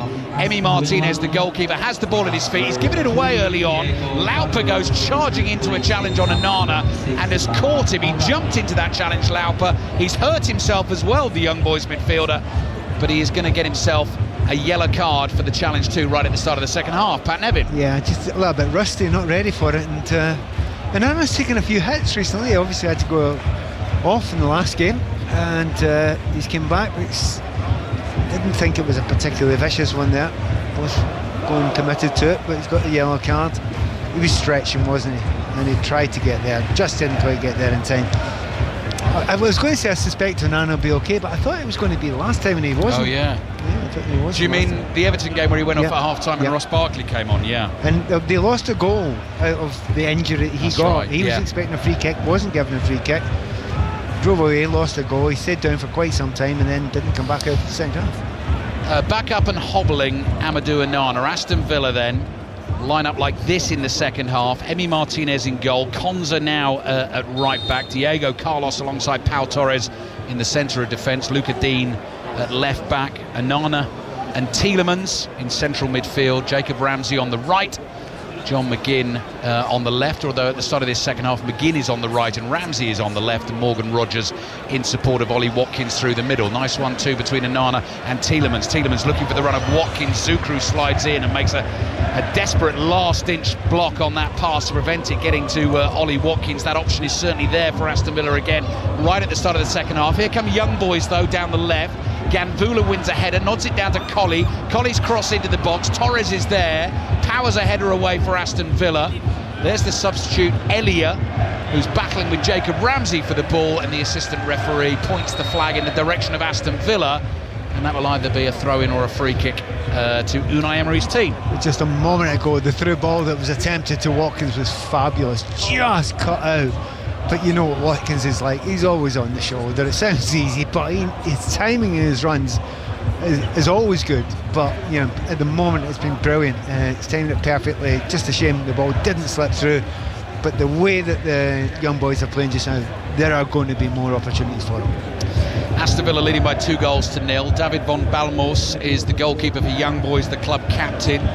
Zachary Atakame, the 19-year-old at right back. Young Boys with defending to do. Morgan Rogers has got the freedom of the stadium here. Running forward, right-footed shot, gets it all wrong and smashes it well off target. Mohamed Ali, Kamara, Tanguy Zukru, the two centre-backs. Juan Hadjam, the Algerian, the 21-year-old at left back. Meschak Elia has come on to replace Chet Nias at half-time. Sandro Lauper in that central midfield, now on the booking as well. Joel Montero, Filip Ugrinic and Ebrima Colley in support of Silver Ganvula, the centre-forward. Cedric Itten, former Rangers striker, is an option for Young Boys. He is named amongst the substitutes this evening. Title winner with Rangers under Steven Gerrard a few years ago. So in the centre circle here, Aston Villa free kick. Onana plays it forward to Ramsey. Now Torres forces that pass through and does it well. Dean just lays it off here to Tielemans. Back to Tielemans, who pokes it to his left-hand side. Dean's low cross nearly finds Rogers in the middle. He got a toe on that ball, but it was behind him. He couldn't quite control it. Young Boys keep it in play away on the right-hand side, and the ball has gone out for a throw-in to Aston Villa. So let's see what they can do with this. Team news is starting to filter in from the League Cup ties tonight. Rogers with the shot from the tight angle, sliding block on him, and it goes behind for a corner. Charlie Slater watching Everton-Southampton this evening. Yeah, show me two Premier League clubs who need a pick-me-up more than these two at the moment. The last two teams to pick up a single point this season. Everton make 8 changes, a full debut for Orel Mangala. 10 changes for Southampton. Only Leslo Ugochukwu remains from Saturday's 3-0 defeat to Manchester United. So that game kicking off at 7:45. Aston Villa leading Young Boys in the Champions League here by 2-0. Dean's corner is an away swinger, headed away, chested down by Tielemans, edge of the box, wouldn't quite fall for him, lobs the pass up to his right-hand side. Watkins is there with his back to goal, holding off defenders as he does so. Ugrinic makes a block. He had his hands clasped behind his back, but he's been penalised for handball. Yeah. Villa get a free kick in an attacking position on the right. He tried to get his hands out of the way, but not quite in time enough as he pushed them out to put them behind his back. He actually still struck him. I think that's probably the right decision in that situation, but another opportunity for Villa to get the ball in the box. This is a good and enjoyable angle. He'll want to put it between the goalkeeper and the centre-backs there. There's a great gap to aim for. Tielemans runs past the ball. McGinn takes it with his left foot. That looks like good delivery. Header is won by Young Boys. Up in the air it goes. Drops down inside the penalty area. Hadjam scrambles it away to Colley. Pass down the left-hand side, easily intercepted by Tielemans. Tielemans plays it back across to Ramsey. Ramsey finds Luca Dean, and Dean comes all the way back to his goalkeeper, Emi Martinez. In terms of the League Cup football tonight, commentary on Manchester United Barnsley over on Radio 5 Sports Extra. Kicks off at 8 o'clock. Brilliant first touch by John McGinn, wide on the right. Looks for an option, plays in field to Tielemans. Central position, 35 yards out. Dean is involved to Ramsey. Back to Tielemans. Aston Villa very much in control, looking for this third goal. Pau Torres well forward in the attack at the moment. Onana with a couple of touches. Short pass to Tielemans, back to Torres, looks up, low cross, great first touch again by Rodgers. Little 1-2 with Watkins, back to Rodgers. Left-footed shot is blocked, and Von Balmos eventually comes out and picks it up. Brentford against Leyton Orient in the League Cup tonight. John Southall has the team news. I do. Good evening, Ali. 8 changes for Brentford from that Manchester City defeat. Vandenberg, Norgard and Damsgaard, the 3 who remain from that game. 18-year-old Jayden McHomer makes his debut as well. Surprisingly, Leyton Orient make 10 changes. Tom James, the sole survivor from their win at Reading. Gambula trying to race on to a through ball. Here was a little flicked header from Ezri Konsa, which did make its way back to Emi Martinez just in time. Martinez, as so many of the goalkeepers do now, Pat, good positioning, good starting point, well forward in his penalty area, got there for Villa. Yeah, and particularly in these conditions, unless it's a perfect ball, almost with a bit of backspin, if it's in the air at all, it's going to go through the keeper if he's lively enough to get out. Sounds like a man who's longing to be on the golf course as soon as possible, talking about the backspin from Pat Nevin. I've not played for a whole day. Von Balmos's clearance, the goalkeeper for Young Boys, headed forward by Torres, nodded back by McGinn to Konsa. If you are just tuning in, 5 Live and BBC Sounds live in the Swiss capital. Aston Villa leading Young Boys in the Champions League by 2-0, and we've got full commentary of AC Milan against Liverpool on the way. Villa still playing through the Young Boys half. Here's Onana. Onana can't thread that one through to Dean on the left-hand side. The block bounces back to him, uses Tielemans. Dean takes a touch, cross into the box, volleyed away at the near post by Kamara for Young Boys. They're trying to get out here, and they've committed another foul, and it's another yellow card for a Young Boys player. That's the substitute Elia this time, who's caught Tielemans, and Villa get another free kick in a dangerous position 30 yards out from goal in the inside left position. After we see what we've done with this, we'll take you to QPR Palace to get the team news from Aaron Paul on that League Cup tie tonight. But another opportunity here, Pat, for Aston Villa. Yeah, you know, I know once again the set piece coach is out, making noises towards them. I don't know if there is anything set here. We shall see. It's always interesting because, you know, not everyone is really sophisticated. It's just, you know, 1 in every 2 or 3 they do something unusual. Keep them guessing, keep the opposition guessing. Tielemans goes from long range and curls it over the bar, and it goes behind for a goal kick. Come in, Aaron Paul with the team news. Oliver Glasner goes strong as Palace look to jolt their season to life. Mark Gay captains aside, with Eberechi Eze returning to his former club, partnering Eddie Nketiah and Jean-Philippe Mateta in attack. QPR have only played at this stage of League Cup in one of the past 4 seasons. Marty Cifuentes says he wants a cup run. The loft will provide the atmosphere. We go at 7:45. Thank you, Aaron. Throw in for Aston Villa. Young Boys not got it together here in the second half, have played the ball straight out of play inside their own half. So throw in for Villa on the right. Ezri Konsa will take. Villa are in change kit this evening, which is dark blue shirts with a horizontal pinstripe across it, white shorts with blue bands either side, blue socks. Watkins controls the ball down by the dead ball line. Had 2 defenders to deal with, he's lost it. Hadjam brings it out from the back for Young Boys. Tries a pass down the left. Carlos intercepts for Villa. McGinn takes a touch. Tackled by Hadjam again. Hadjam just cuts back into his own half. Plays it back to his centre-back, Zukru, who in turn goes to the goalkeeper, Von Balmos, who's got time here to side-foot a ball away to his right-hand side. And Kamara, the other centre-back, is able to bring it forward for Young Boys. But it's noticeable, if you're watching it, you know, from a Villa point of view, when they get the ball, they're basically 4, sometimes 5 men up the pitch. Young Boys, that's great because you need to go for it. You're 2-0 down, but that means there's space. A lot of space. And Villa players in that midfield, they must be desperate. There's 3 of them on the line with me just now, 4, and they have got acres of space if they get the ball turned over quickly. Swiss champions, bottom of the league at the moment. 6 games played in the league, 3 draws and 3 defeats. 2-0 down at home here against Aston Villa. Their next 2 games in this competition, Barcelona away and Inter Milan at home. Here's Hadjam. Hadjam with a scoop pass over the top of the Villa back line. Well read.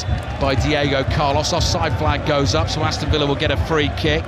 Preston Fulham, a game in the League Cup tonight. Betty Glover has the team news there. There's nothing Preston could do with more than a win against a Premier League side to boost their confidence after a mixed start to their season. It will be tough against Fulham, though, who are unbeaten in their last 4 after an opening day defeat to United. They've seemed to have found their rhythm. Paul Heckingbottom has made 8 changes from their league draw against Middlesbrough. Josh Bowler, on loan from Nottingham Forest, gets his first start. Fulham, as expected, have rung the changes from their draw against West Ham, 11 in total. Reece Nelson, who's on loan from Arsenal, gets his first start for the club, having impressed against West Ham. In the other early kick-off in the Champions League tonight, Juventus have a third against PSV Eindhoven. Diego Carlos deals with the Gambula for now. Bobbles a pass back to Emi Martinez. Had to take real care there, the Argentine keeper, to watch the bounce of the ball, side foot the clearance away. Young boys have it again just inside the Villa half, and Lauper plays to his right. It would be intriguing to see what happened if somehow Young Boys could get a goal, get one back. You know, the lift this stadium would get, you know, the lift the players would get as well. I don't think they absolutely believe in it quite yet, but that was a little sniff of a half chance there. They got through. Centre forward Gambula couldn't quite get onto it, but it just shows you Aston Villa aren't quite there yet.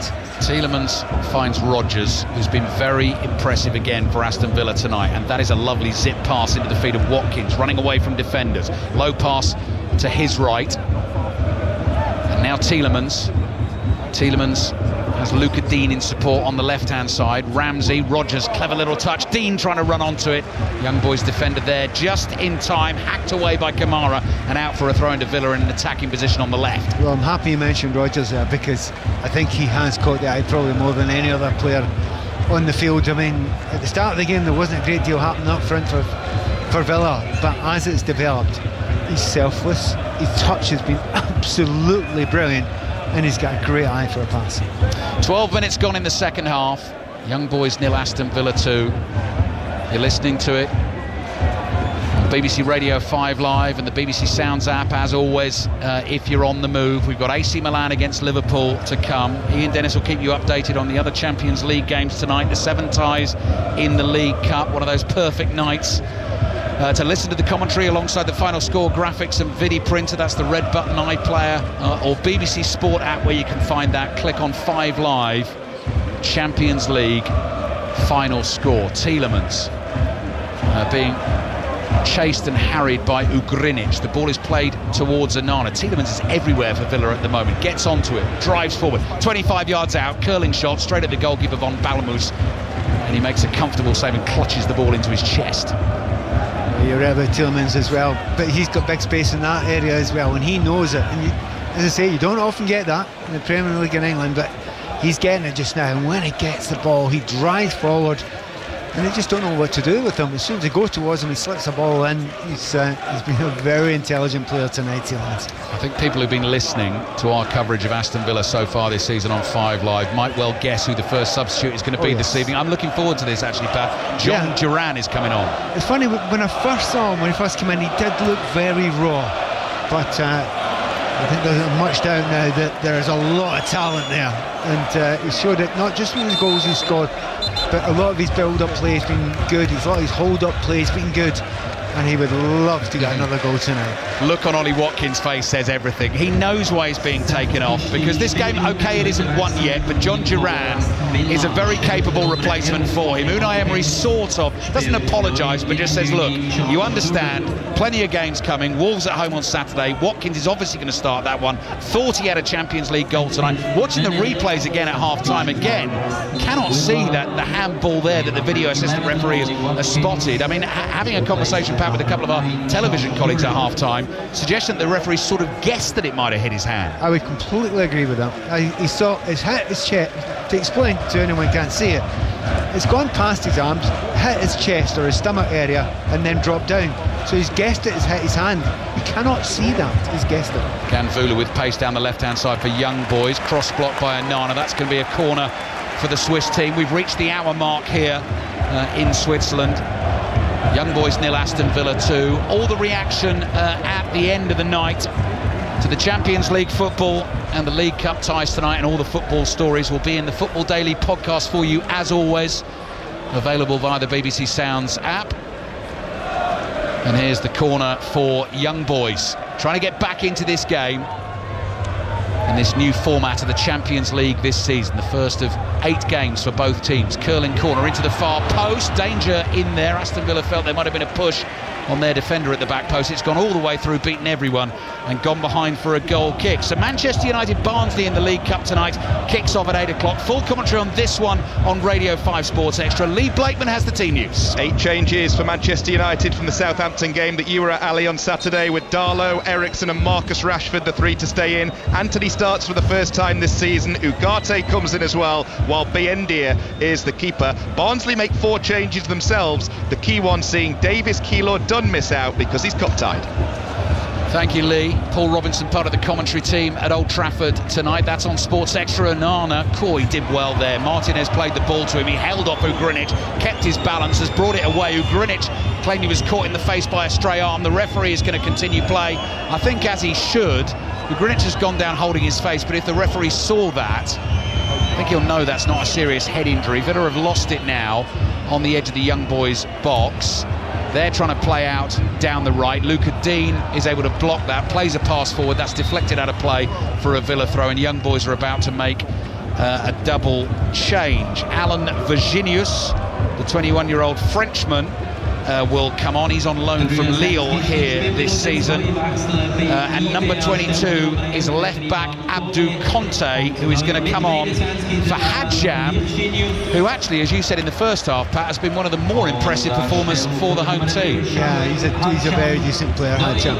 It's a shame, though, because sometimes you're playing a team that's under a lot of pressure, you don't get a chance to show what your capabilities are, particularly going forward. He did for half an hour. Since then, he's not got a sniff of getting over the halfway line because his team hasn't got forward.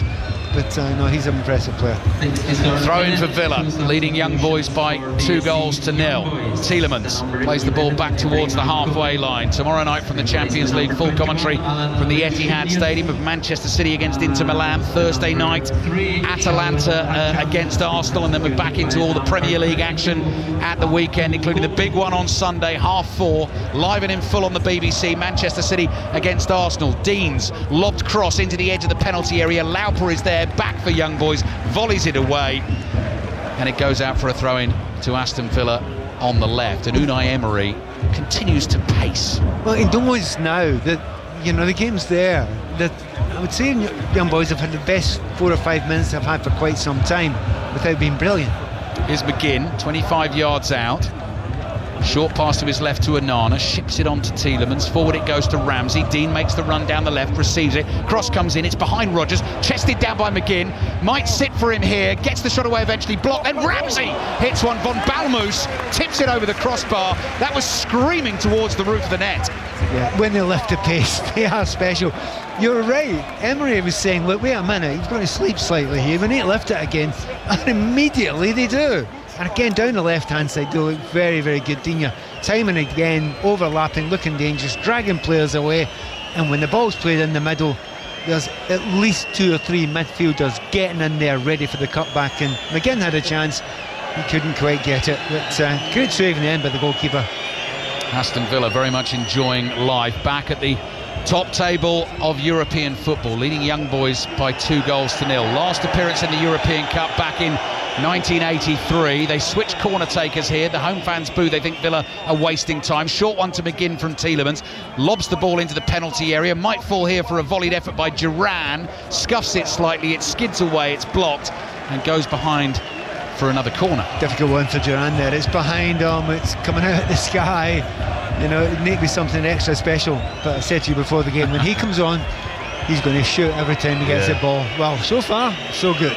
Yeah, that goal was quite something. The winner against Everton on Saturday. Corner for Villa from the left. Dean with his left foot again high towards the back post. Tielemans not waiting there this time. Young boys trying to come on the break. Intercepted by Ramsey on the halfway line. Clears it with his right foot. That took a deflection on the way out, and throw in goes to Villa. So since they last played in the European Cup in 1983, there have been 15 European campaigns for Villa. 11 in the UEFA Cup and Europa League, 3 in the Intertoto Cup, and 1 in the Europa Conference League last season, where they did get all the way to the semi-finals before losing to Olympiacos. But they are delighted to be back, and they're looking very comfortable this evening as well. The throw-in down the line towards McGinn. It comes back to Konza inside the young boys' half on the right. He's lost it. Forward it goes to Ganvula. Anana saw the danger, comes back, intercepts, and plays back to Emi Martinez. And to any Villa fans are saying that doesn't seem like a lot of times in Europe. Remember, there was a period of time when English teams weren't allowed to play in Europe, so you have to take that away from the quarter-finalists UEFA Cup 1998. Best they've done since the famous European Cup win back in 1982. Here's Jacob Ramsey. Ramsey plays it to his left to Dean. Dean finds Anana. A couple of yellow shirts in front of him. Little pass forward with his left foot. Cross attempted from the byline by Duran. It's blocked. Goes behind for another Villa corner. They are threatening a third goal at the moment. More instructions coming as well from Austin McPhee, Pat. Yeah, he's basically saying it's 2 years should be out there. And there's only one going out there, and John McGinn has got the message. Because they're a tall team they're playing against, so if you just lump one in aimlessly, it's going to be difficult. So that's what he's generally wanted them to do, to actually play it short so as to move the defenders. Close-up shot of Ollie Watkins' right ankle, which seems to have ice tightly wrapped to it as he rests on the bench here in Switzerland. Young Boys 0, Aston Villa 2. Dean gets ready to take the corner, doesn't use McGinn, curls it to the edge of the box. Tielemans takes a touch, closed down, lays it off here to Ramsey. Ramsey's ball controlled by Pau Torres. Lays it on to Dean, cross in towards Rodgers, doesn't quite get to him, chested down by Diego Carlos. Jacob Ramsey is down, he was caught as he played his pass forward. Play continues though. Ugrinic then took a bit of a risk just outside his own penalty area, controls the ball, challenged by Anana. Anana accidentally got a flick in the face, he's down. Ugrinic was down and he's getting up, and Villa still lead by 2-0. It'll slow the game down a little bit. I don't think we should be too worried about Anana. I think he'll be absolutely fine. Very much more concerning about Ramsey, who really hasn't moved a great deal there. He seems in a lot of pain. Done something to his leg. A little look there to see if there was anything. No, that's the other one, Pat. That's the Duran one. Not the Duran, the Anana one that we're not concerned about. Not concerned at all about that one. But, you know, and that's the problem you've got. If you're Aston Villa just now, you think, OK, 2-0, is it done yet? You know, there's 20-odd minutes to go. But you know you're away from home. You know if they sneak a goal, which any team can do, you know, set pieces, breakaway, that sort of thing. So it's not quite comfortable yet, but I think they would love to get that extra goal. And they've been coming very close to it in the second half, and particularly down the left-hand side. They do work it well. They do look really dangerous. I have to say, I'm impressed by Dina tonight. He's getting there, and a great understanding. Ramsey, when he's gone over there, and certainly Rodgers, he's caught the eye when he's linked up with those two. Ollie Watkins resting up. Thought he'd scored this evening. Goal ruled out for a handball just before he struck the shot. Villa at home to Wolves on Saturday, as we were discussing on the Fantasy 606 podcast recording this morning. Ollie Watkins, a potential captaincy candidate at home against Wolves. That podcast out on the BBC Sounds app on Thursday. Your game of sudden death this week. Have a think about this one before you listen to the pod. Famous Charleses. Any famous Charles, Charlie or Chuck. So have a little think about that one tonight while you listen to Young Boys Villa and Milan against Liverpool. Or indeed Charlie Charles. That's who I said, Pat. I would have allowed that. I would have allowed that. Fictional Charleses are allowed. That was the Harry Enfield, one of the players, wasn't it, in the old-fashioned football commentary, with Finney on the wing as well. Could well be one of the best ever comedy skits on football ever. Yes, producer George, this was actually said in the game. I won't ruin that one, George, but George has come up with an ex-Villa player, which is a lovely little link to tonight's proceedings as well. That's the Fantasy 606 podcast every Thursday on the BBC Sounds app. McGinn is fouled, didn't like the challenge inside his own half, and you might even be able to hear a little bit of fruity language there from John McGinn. Do you we're very think close so? to It's the most obvious ever here. But you know, he's actually played very well tonight. John McGinn often think, you know, he does start campaigns slowly and builds into them, you know, as he gets himself up to a level of fitness that he needs, because he needs to be all action for every part of the game, and you can see it coming back to him. Oh, Villa are giving the the ball away. This could be dangerous inside the box. Gambula hits the shot with his right foot. Martinez makes the save. They're leading by 2-0. They cannot afford to give a goal away because it could make it a very awkward last 20 minutes. Martinez was there when they needed him. Well, that's the second time in the last 5 minutes or so. And Nana was nearly caught just before that as well. That looks like the most likely area. And if they do get caught playing out like that with not enough care, they don't have anyone else to blame except themselves. Young Boys 0, Aston Villa 2. Pat Nevin with us here in Switzerland. Cross in to the Villa penalty area. Brave header away from Diego Carlos. Free kick given for the challenge on Carlos. Gambula was going for the same ball. I mean, they definitely came together, and Carlos went into that challenge knowing he might get hurt. Gambula's complaining that's not really a free kick, unless I guess he went with his leg and it's considered a high challenge because Carlos has gone down to try and win the header. You know, I don't know many centre forwards that won't go for that ball there. Yeah. I'm certainly... We're at a bad angle, actually, because, you know, we can only see their backs. But for the angle it's going, I don't know a centre forward that won't go for that ball. Referee smiling at him as if to say, it's okay, I understand it. And indeed, I don't think he's done a great deal wrong there, to be honest. I agree with you, Pat. I'm not saying the defender's not acting because there's been a coming together. Yeah. But there's nothing harsh there. There's no yellow cards. Just saying a little look at that play out from the back, and it's tough to do it in these conditions after you get a high press on you, because you can't move the ball the same way as you can on grass. Time and again in this game, 3 or 4 times, both teams have been caught. Full commentary tonight then in the Champions League from the San Siro. Ian Dennis and Stephen Warnock are there for 5 Live. AC Milan against Liverpool. We've also got Bayern Munich against Dinamo Zagreb, Sporting against Lille, and the defending champions Real Madrid are at home against Stuttgart. Jude Bellingham and Kylian Mbappe starting that game, which reminds me to tell you there's another chance to watch the BBC's Mbappe documentary on Wednesday night, so tomorrow night after the Champions League highlights on BBC One. Chance's journey from the Paris suburbs to the pinnacle of football, and for more insight and stories on Mbappe's rise to the top, as there's another challenge there. This time it's Young Boys who get the decision. Gambula is fouled on the halfway line by Rodgers, and so the home fans are up in arms. In terms of sort of listening into the Mbappe story, sporting giants Kylian Mbappe on the BBC Sounds app in the company of Steve Crossman and Julien Laurent. Crossing from the right-hand side for Young Boys. So Villa coming under a little bit of pressure here on a couple of occasions in the second half. Still leading by 2-0. And Young Boys have it on the halfway line with the centre-back, Zukru. Zukru plays it to Mohamed Ali Kamara. He's chased by Duran. Young Boys... They've lifted it. Young Boys, haven't they? Yeah. Last 3 or 4 minutes. I think they've been lifted, but these little half chances they've got with Villa playing out from the back is, you know, before that they almost kind of lost it slightly. There wasn't a belief in the team, but suddenly it's risen. A couple of changes as well, maybe changed it as well a wee bit for them.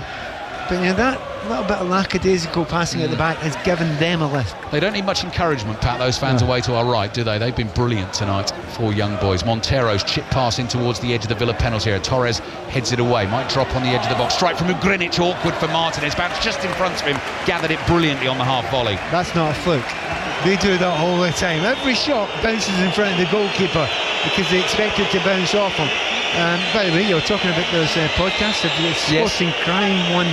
It was Julien Laurent is also involved in with the women's football in France. If you ever get a chance to hear that one, please do. It's a great BBC podcast series. Very good, Pat.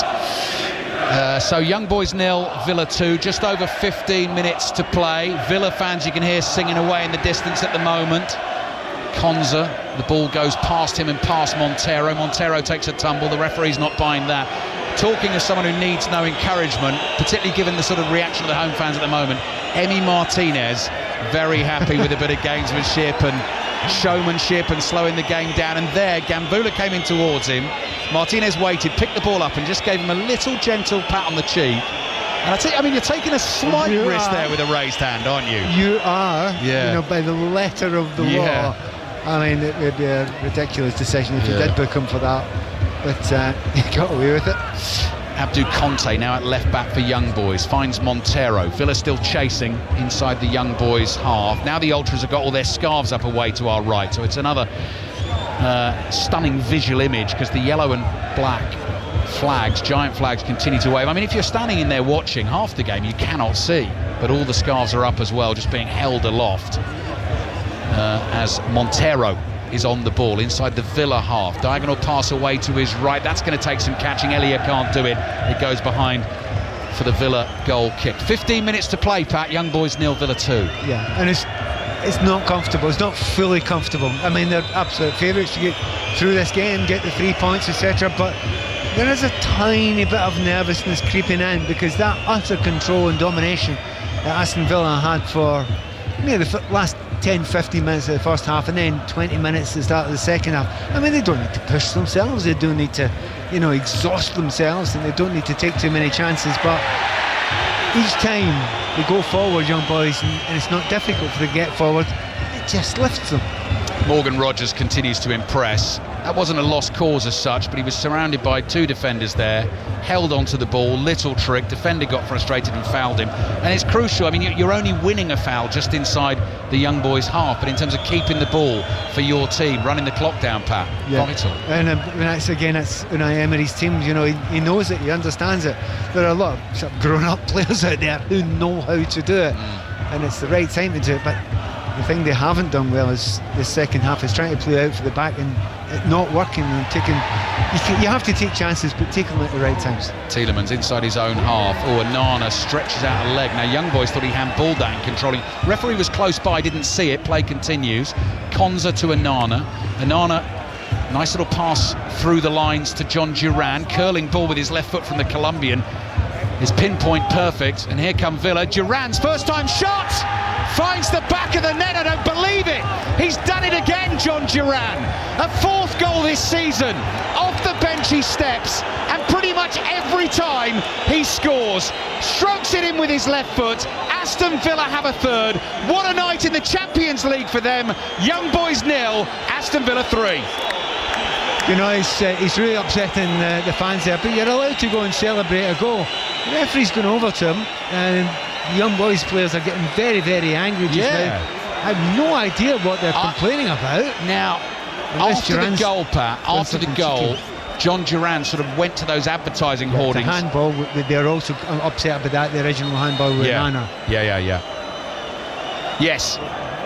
In Aston Villa initially winning the ball in the build-up to this move. What a finish, by the way, by John Duran. I wonder whether that took a deflection, because David von Balmos, the goalkeeper, didn't move. But he's absolutely zipped that across the turf into the near post with a bit of curl on it. Young boys thought there was a handball from Onana in the build-up. That can be checked by the video assistant referee. It depends how far they want to go back in play to look at it. Duran gets booked for the celebrations in terms of sort of goading the home supporters. That's why the young boys players were unhappy as well. That's why they were surrounding Duran, and we had the Villa players sticking up for him. And the video assistant referee is checking the goal, Pat, so they will be going back to have a look at it. So we're going to have to wait and see. Yeah, I didn't see anything particularly wrong with the goal there, but they will check it, and he's going to have a look. Oh, he's coming over. He's coming over to the monitor. This might take a moment or two, and while we watch this, the handball in the build-up, it was clearly a handball at the time. Yeah. The players shouted for it. I seen it clear as day. I was saying, I was waving my hand in front of you.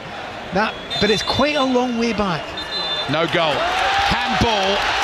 That was considered in the attacking phase of play that led to the goal. Unai Emery is absolutely livid. Did a young boys player touch the ball after Onana got it before John Duran scored, or did Villa just go straight down the pitch and score? They kept it quite a while. I can't remember them get a touch. However, does John Duran still keep the yellow card? Has the play not stopped? That's a really good point, Pat. And that's exactly what Unai Emery is saying to the 4th official just now. Do you know what as well, Pat? Am I right in saying that in the Premier League, a handball that is missed like that is not deliberate, you wouldn't go back that far and disallow the goal?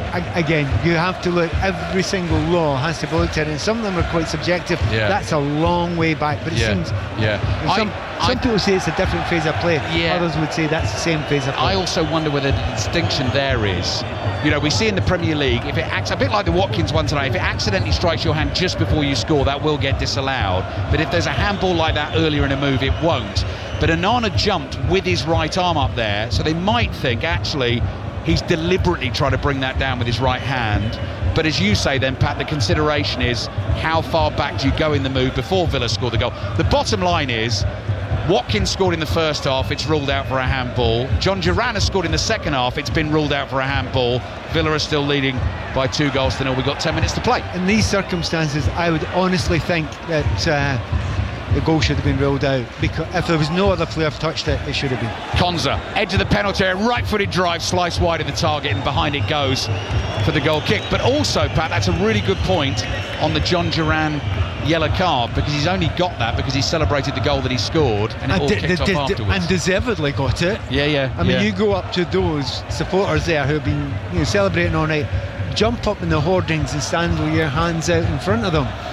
That's goading. Yeah. And the referee's absolutely right to yellow card him for that. No, that can cause problems, particularly at that end of the ground where you've got the... Well, everyone's standing. They're not sitting. That's the standing area there. So they could all sway forward and that can cause injury. Yeah, brilliant finish though, wasn't it? What a finish that was by John Duran. Striker in form. Grinich's ball into the penalty area. Ganvula. Diego Carlos has got hands on him inside the penalty area. The referee's seen that and says no penalty, so that's going to be another one for the video assistant referee to have a look at. What did you think with the naked eye, Pat? Well, it was close. There's definitely arms on him, but whether he's leaning in, I think he's leaning in, wanting to start the contact himself. From this angle, I'm not giving that. That's a forward who's wanting a contact, getting a contact, then falling over.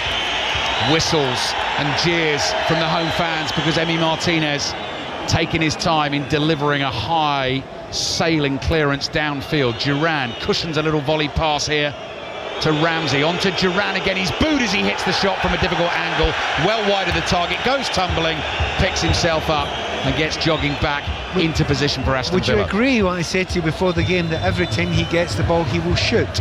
Yes. He has done exactly that since he come on. Right, 2 more changes coming for young boys. Number 77, Montero, comes off. Dorian Marlesh comes on. And Cedric Itten, mentioned him in the first half. Swiss centre-forward, former Rangers striker, comes on. Number 9 on his back.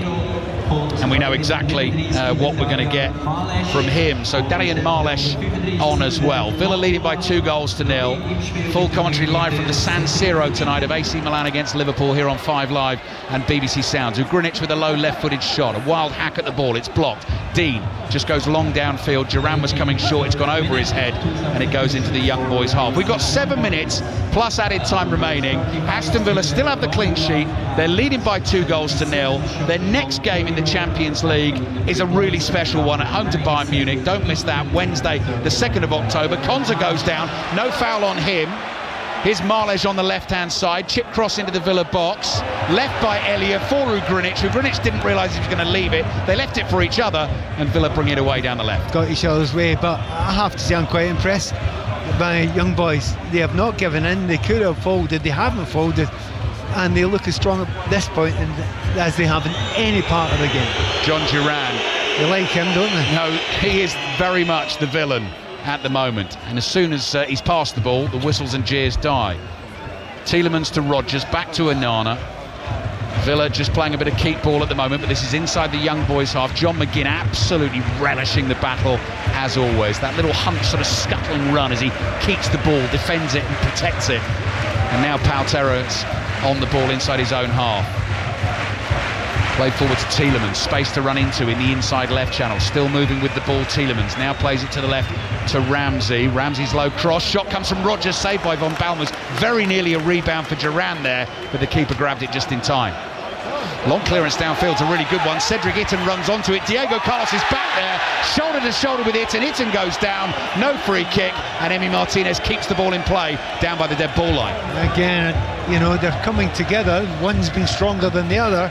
He's thrown himself to the ground, Itten, but it could easily have been given as a free kick. It was outside the box, it wasn't a penalty. Here's Tielemans inside the Villa half. Young boys 0, Aston Villa 2. The goals in the first half from Tielemans and Jacob Ramsey. Here's Tielemans, played really well for Villa tonight again. Ramsey knocks the ball in field. Tielemans striding forward at pace up to the edge of the penalty area. Lauper half stops him in his tracks. Tielemans still has the ball though, plays it back to Onana, one touch, drives the shot in low and finds the bottom corner. Third goal of the season for Amadou Onana. Great strike with his right foot, and Aston Villa, after having 2 goals disallowed, finally have a third. Job done on their return to European competition at this level. A really good performance, a really impressive win. Young Boys 0, Aston Villa 3. It's a great hit from outside the box. I mean, there's been a lot of talk recently about the fact that there are very few goals scored from outside the box these days. The data analysts are telling us that don't shoot from 20-25 yards out. Well, they've not told Aston Villa that in the last couple of games, have they? He has nailed that in the corner, low, zipping off the surface. And I think we can officially call it now. It is men against young boys. Oh, you were waiting, Pat. Thank you for Mike for that bit. And you've delivered. Brilliant finish. I mean, Duran's finish was inch perfect into the bottom corner. That one got ruled out. He's picked his spot there, Amadou Onana. What a signing he's been in the summer. 3 changes coming. Ross Barkley is coming on. Ian Matson is coming on, and Emi Buendia. They might change this at the last minute. I think there's an injury there that they didn't know about. Okay. In terms of players who are potentially coming off. They might stop this. Okay. But Emi Buendia is coming on as well, Pat, and he's been out for a long, long time for Aston Villa after a bad knee injury, and returning at just the right time, given the fact they've got all the demands this season of playing in the Champions League. And he's a wonderful player to boot. Yeah. It's funny though, because see, when you have to make a different change at this last second, have you got the right types of players coming on? You've got a left full back, but I think they're lucky. They're going to be okay. Yeah, Matson on for Dean. Can do that thing. Matson can do that. Okay. Barkley on for Tielemans, and Emi Buendia on for Morgan Rogers, who has been superb. Nothing short of superb for Aston Villa tonight, as he has been all season. The only thing lacking from Morgan Rogers so far this season is goals. He's been in some good positions, not been able to take them. There was one tonight in the first half where we thought maybe he could have hit it, but I mean that really is quibbling, because I think he's been brilliant tonight. Yeah. And to be honest, as the game has gone on, quite a few players, as we've seen, there's some problem in the middle here. They're not happy about the substitutions that have been made. Villa are saying, can we slow down a bit? Right. And Emery's saying, look, we've not put the players on that we wanted to put on. We wanted to make maybe another substitution, can they? Right, hang on. Because remember, you can only make certain numbers of substitutions at a time. Yeah, exactly. Yeah, there's real confusion on the side of the pitch here. I mean, Villa have 11 players on the field. Unai Emery is in conversation with the 4th official on the side of the pitch, and also with the chap who's been holding the number boards up, and a couple of members of his coaching staff. He is very, very unhappy here. So we'll have to find out what that's all about. And the players knew as well, because it was John McGinn came over and said Digne's injured. Ball's inside the Villa penalty area. That's offside. Elliott with the bicycle kick, comfortably saved by Emi Martinez, who'll be desperate to keep the clean sheet tonight. We're in the 89th minute of the game. Young Boys fans away to our right, undeterred. The Villa fans away to our left are going to have a cracking night in the Swiss capital tonight. And that's the other thing about the early kickoffs, Pat. Plenty of time for them to enjoy themselves this evening before the flight's home tomorrow. And I think they will. Absolutely, every single one of them will. And I'm kind of looking forward to seeing a little bit of the town tonight, watching and listening on to Radio 5 Live.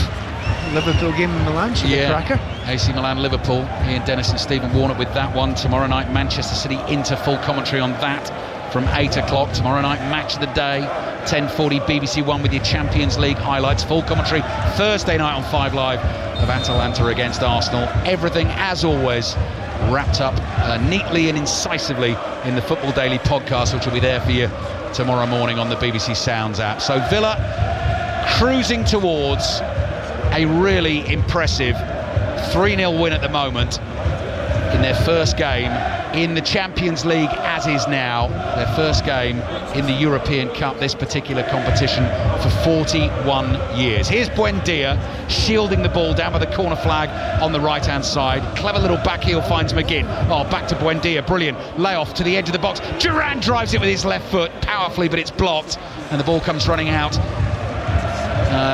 to Barkley on the left-hand side. 6 minutes of added time at the end of the game. Young Boys 0, Villa 3. He's actually extraordinary. Every time the ball goes near Duran, he just takes a touch and smashes it. It doesn't actually matter where he is. Every time it comes. There was a player I used to see, you might remember, he's still playing today, Batshuayi, and he played for Chelsea for quite some time. Exactly the same. It didn't matter where he was. He had only one thought: touch the ball to the side, turn, smash. And you know, and he knew that a certain percentage of them would go in, and if you can hit the ball as hard as they can, I don't blame them for doing it. Duran, proper handful again, throw into the penalty area, wrestling with Kamara, the Young Boys centre-back. Actually, he's penalised for a foul here. Free kick for Young Boys. The game is up for them. As I said, their next 2 games in the Champions League, all the best. Nou Camp next for them, away to Barcelona, and then Inter come here.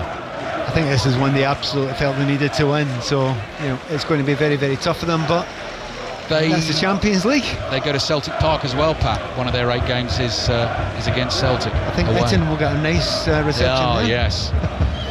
Once Itten, twice shy. Oh. No, that's terrible. Beg your pardon. Young Boys 0, Villa 3.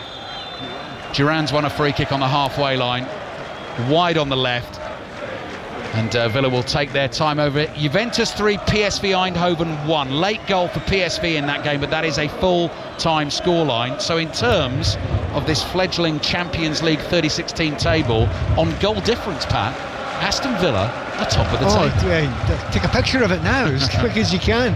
It may not last too long, but you never know. You're looking at this Villa team just now and getting players like Buendia back. There's a bit of depth. Barkley on the ball now. He's a great addition.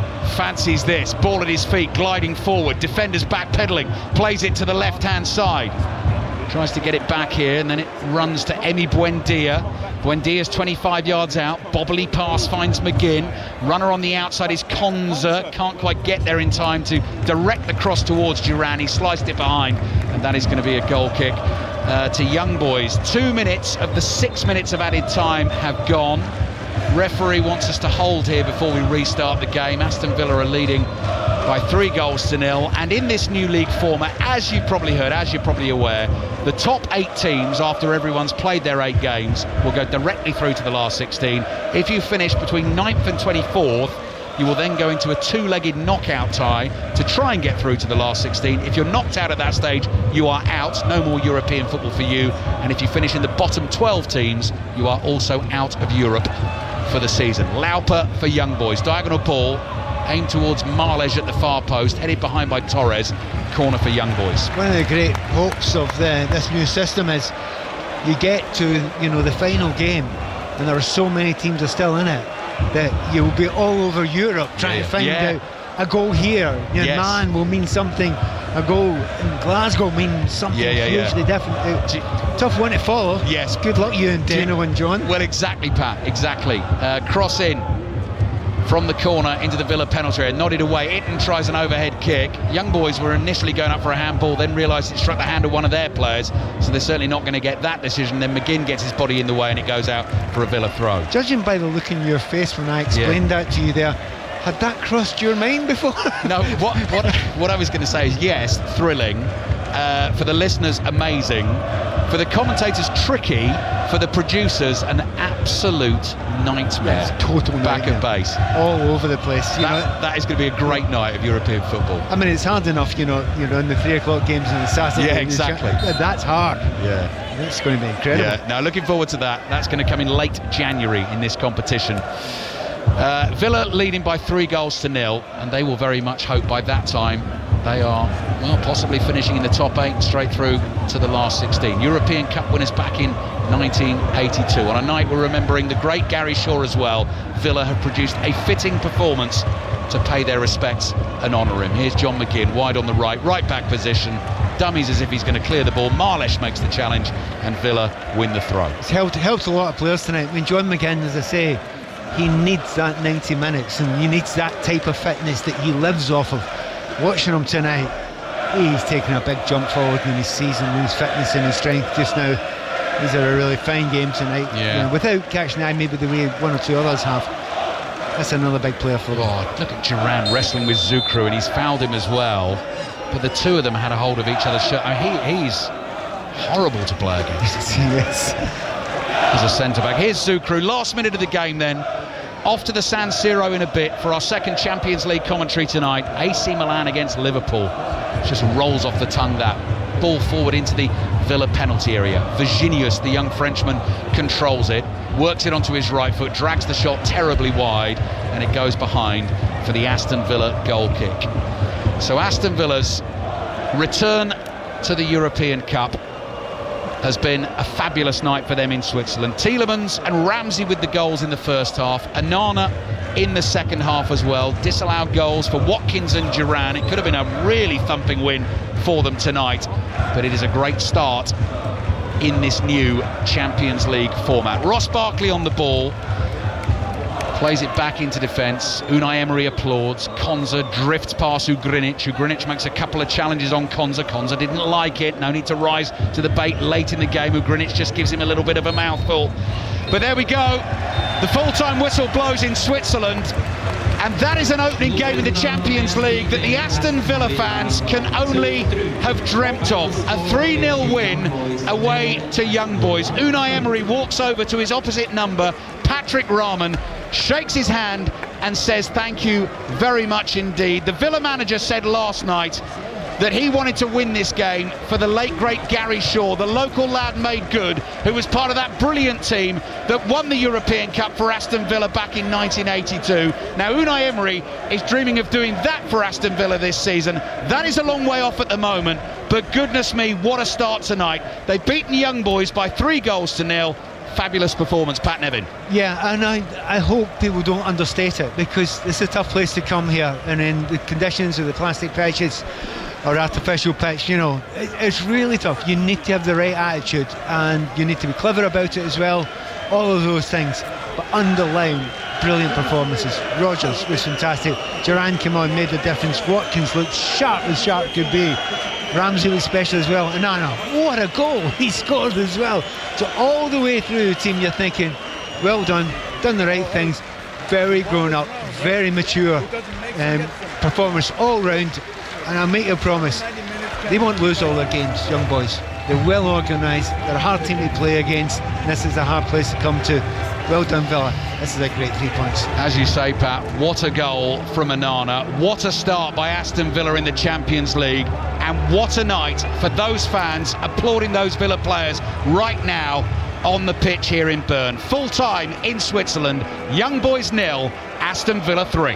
Pat Nevin and Alistair Bruce Ball are there. Pat, the Aston Villa have that European Cup. They keep it in the tunnel at Villa Park. They've also been in European competition more recently than actually in European Cup or Champions League action. In fact, they were there last season. But even with all of that, is this something of a settler, this performance and this result? Yeah, you're right, it absolutely is, because until you actually join a competition, you don't know. You think you may be okay, you believe you'll be okay, you don't know you'll be okay.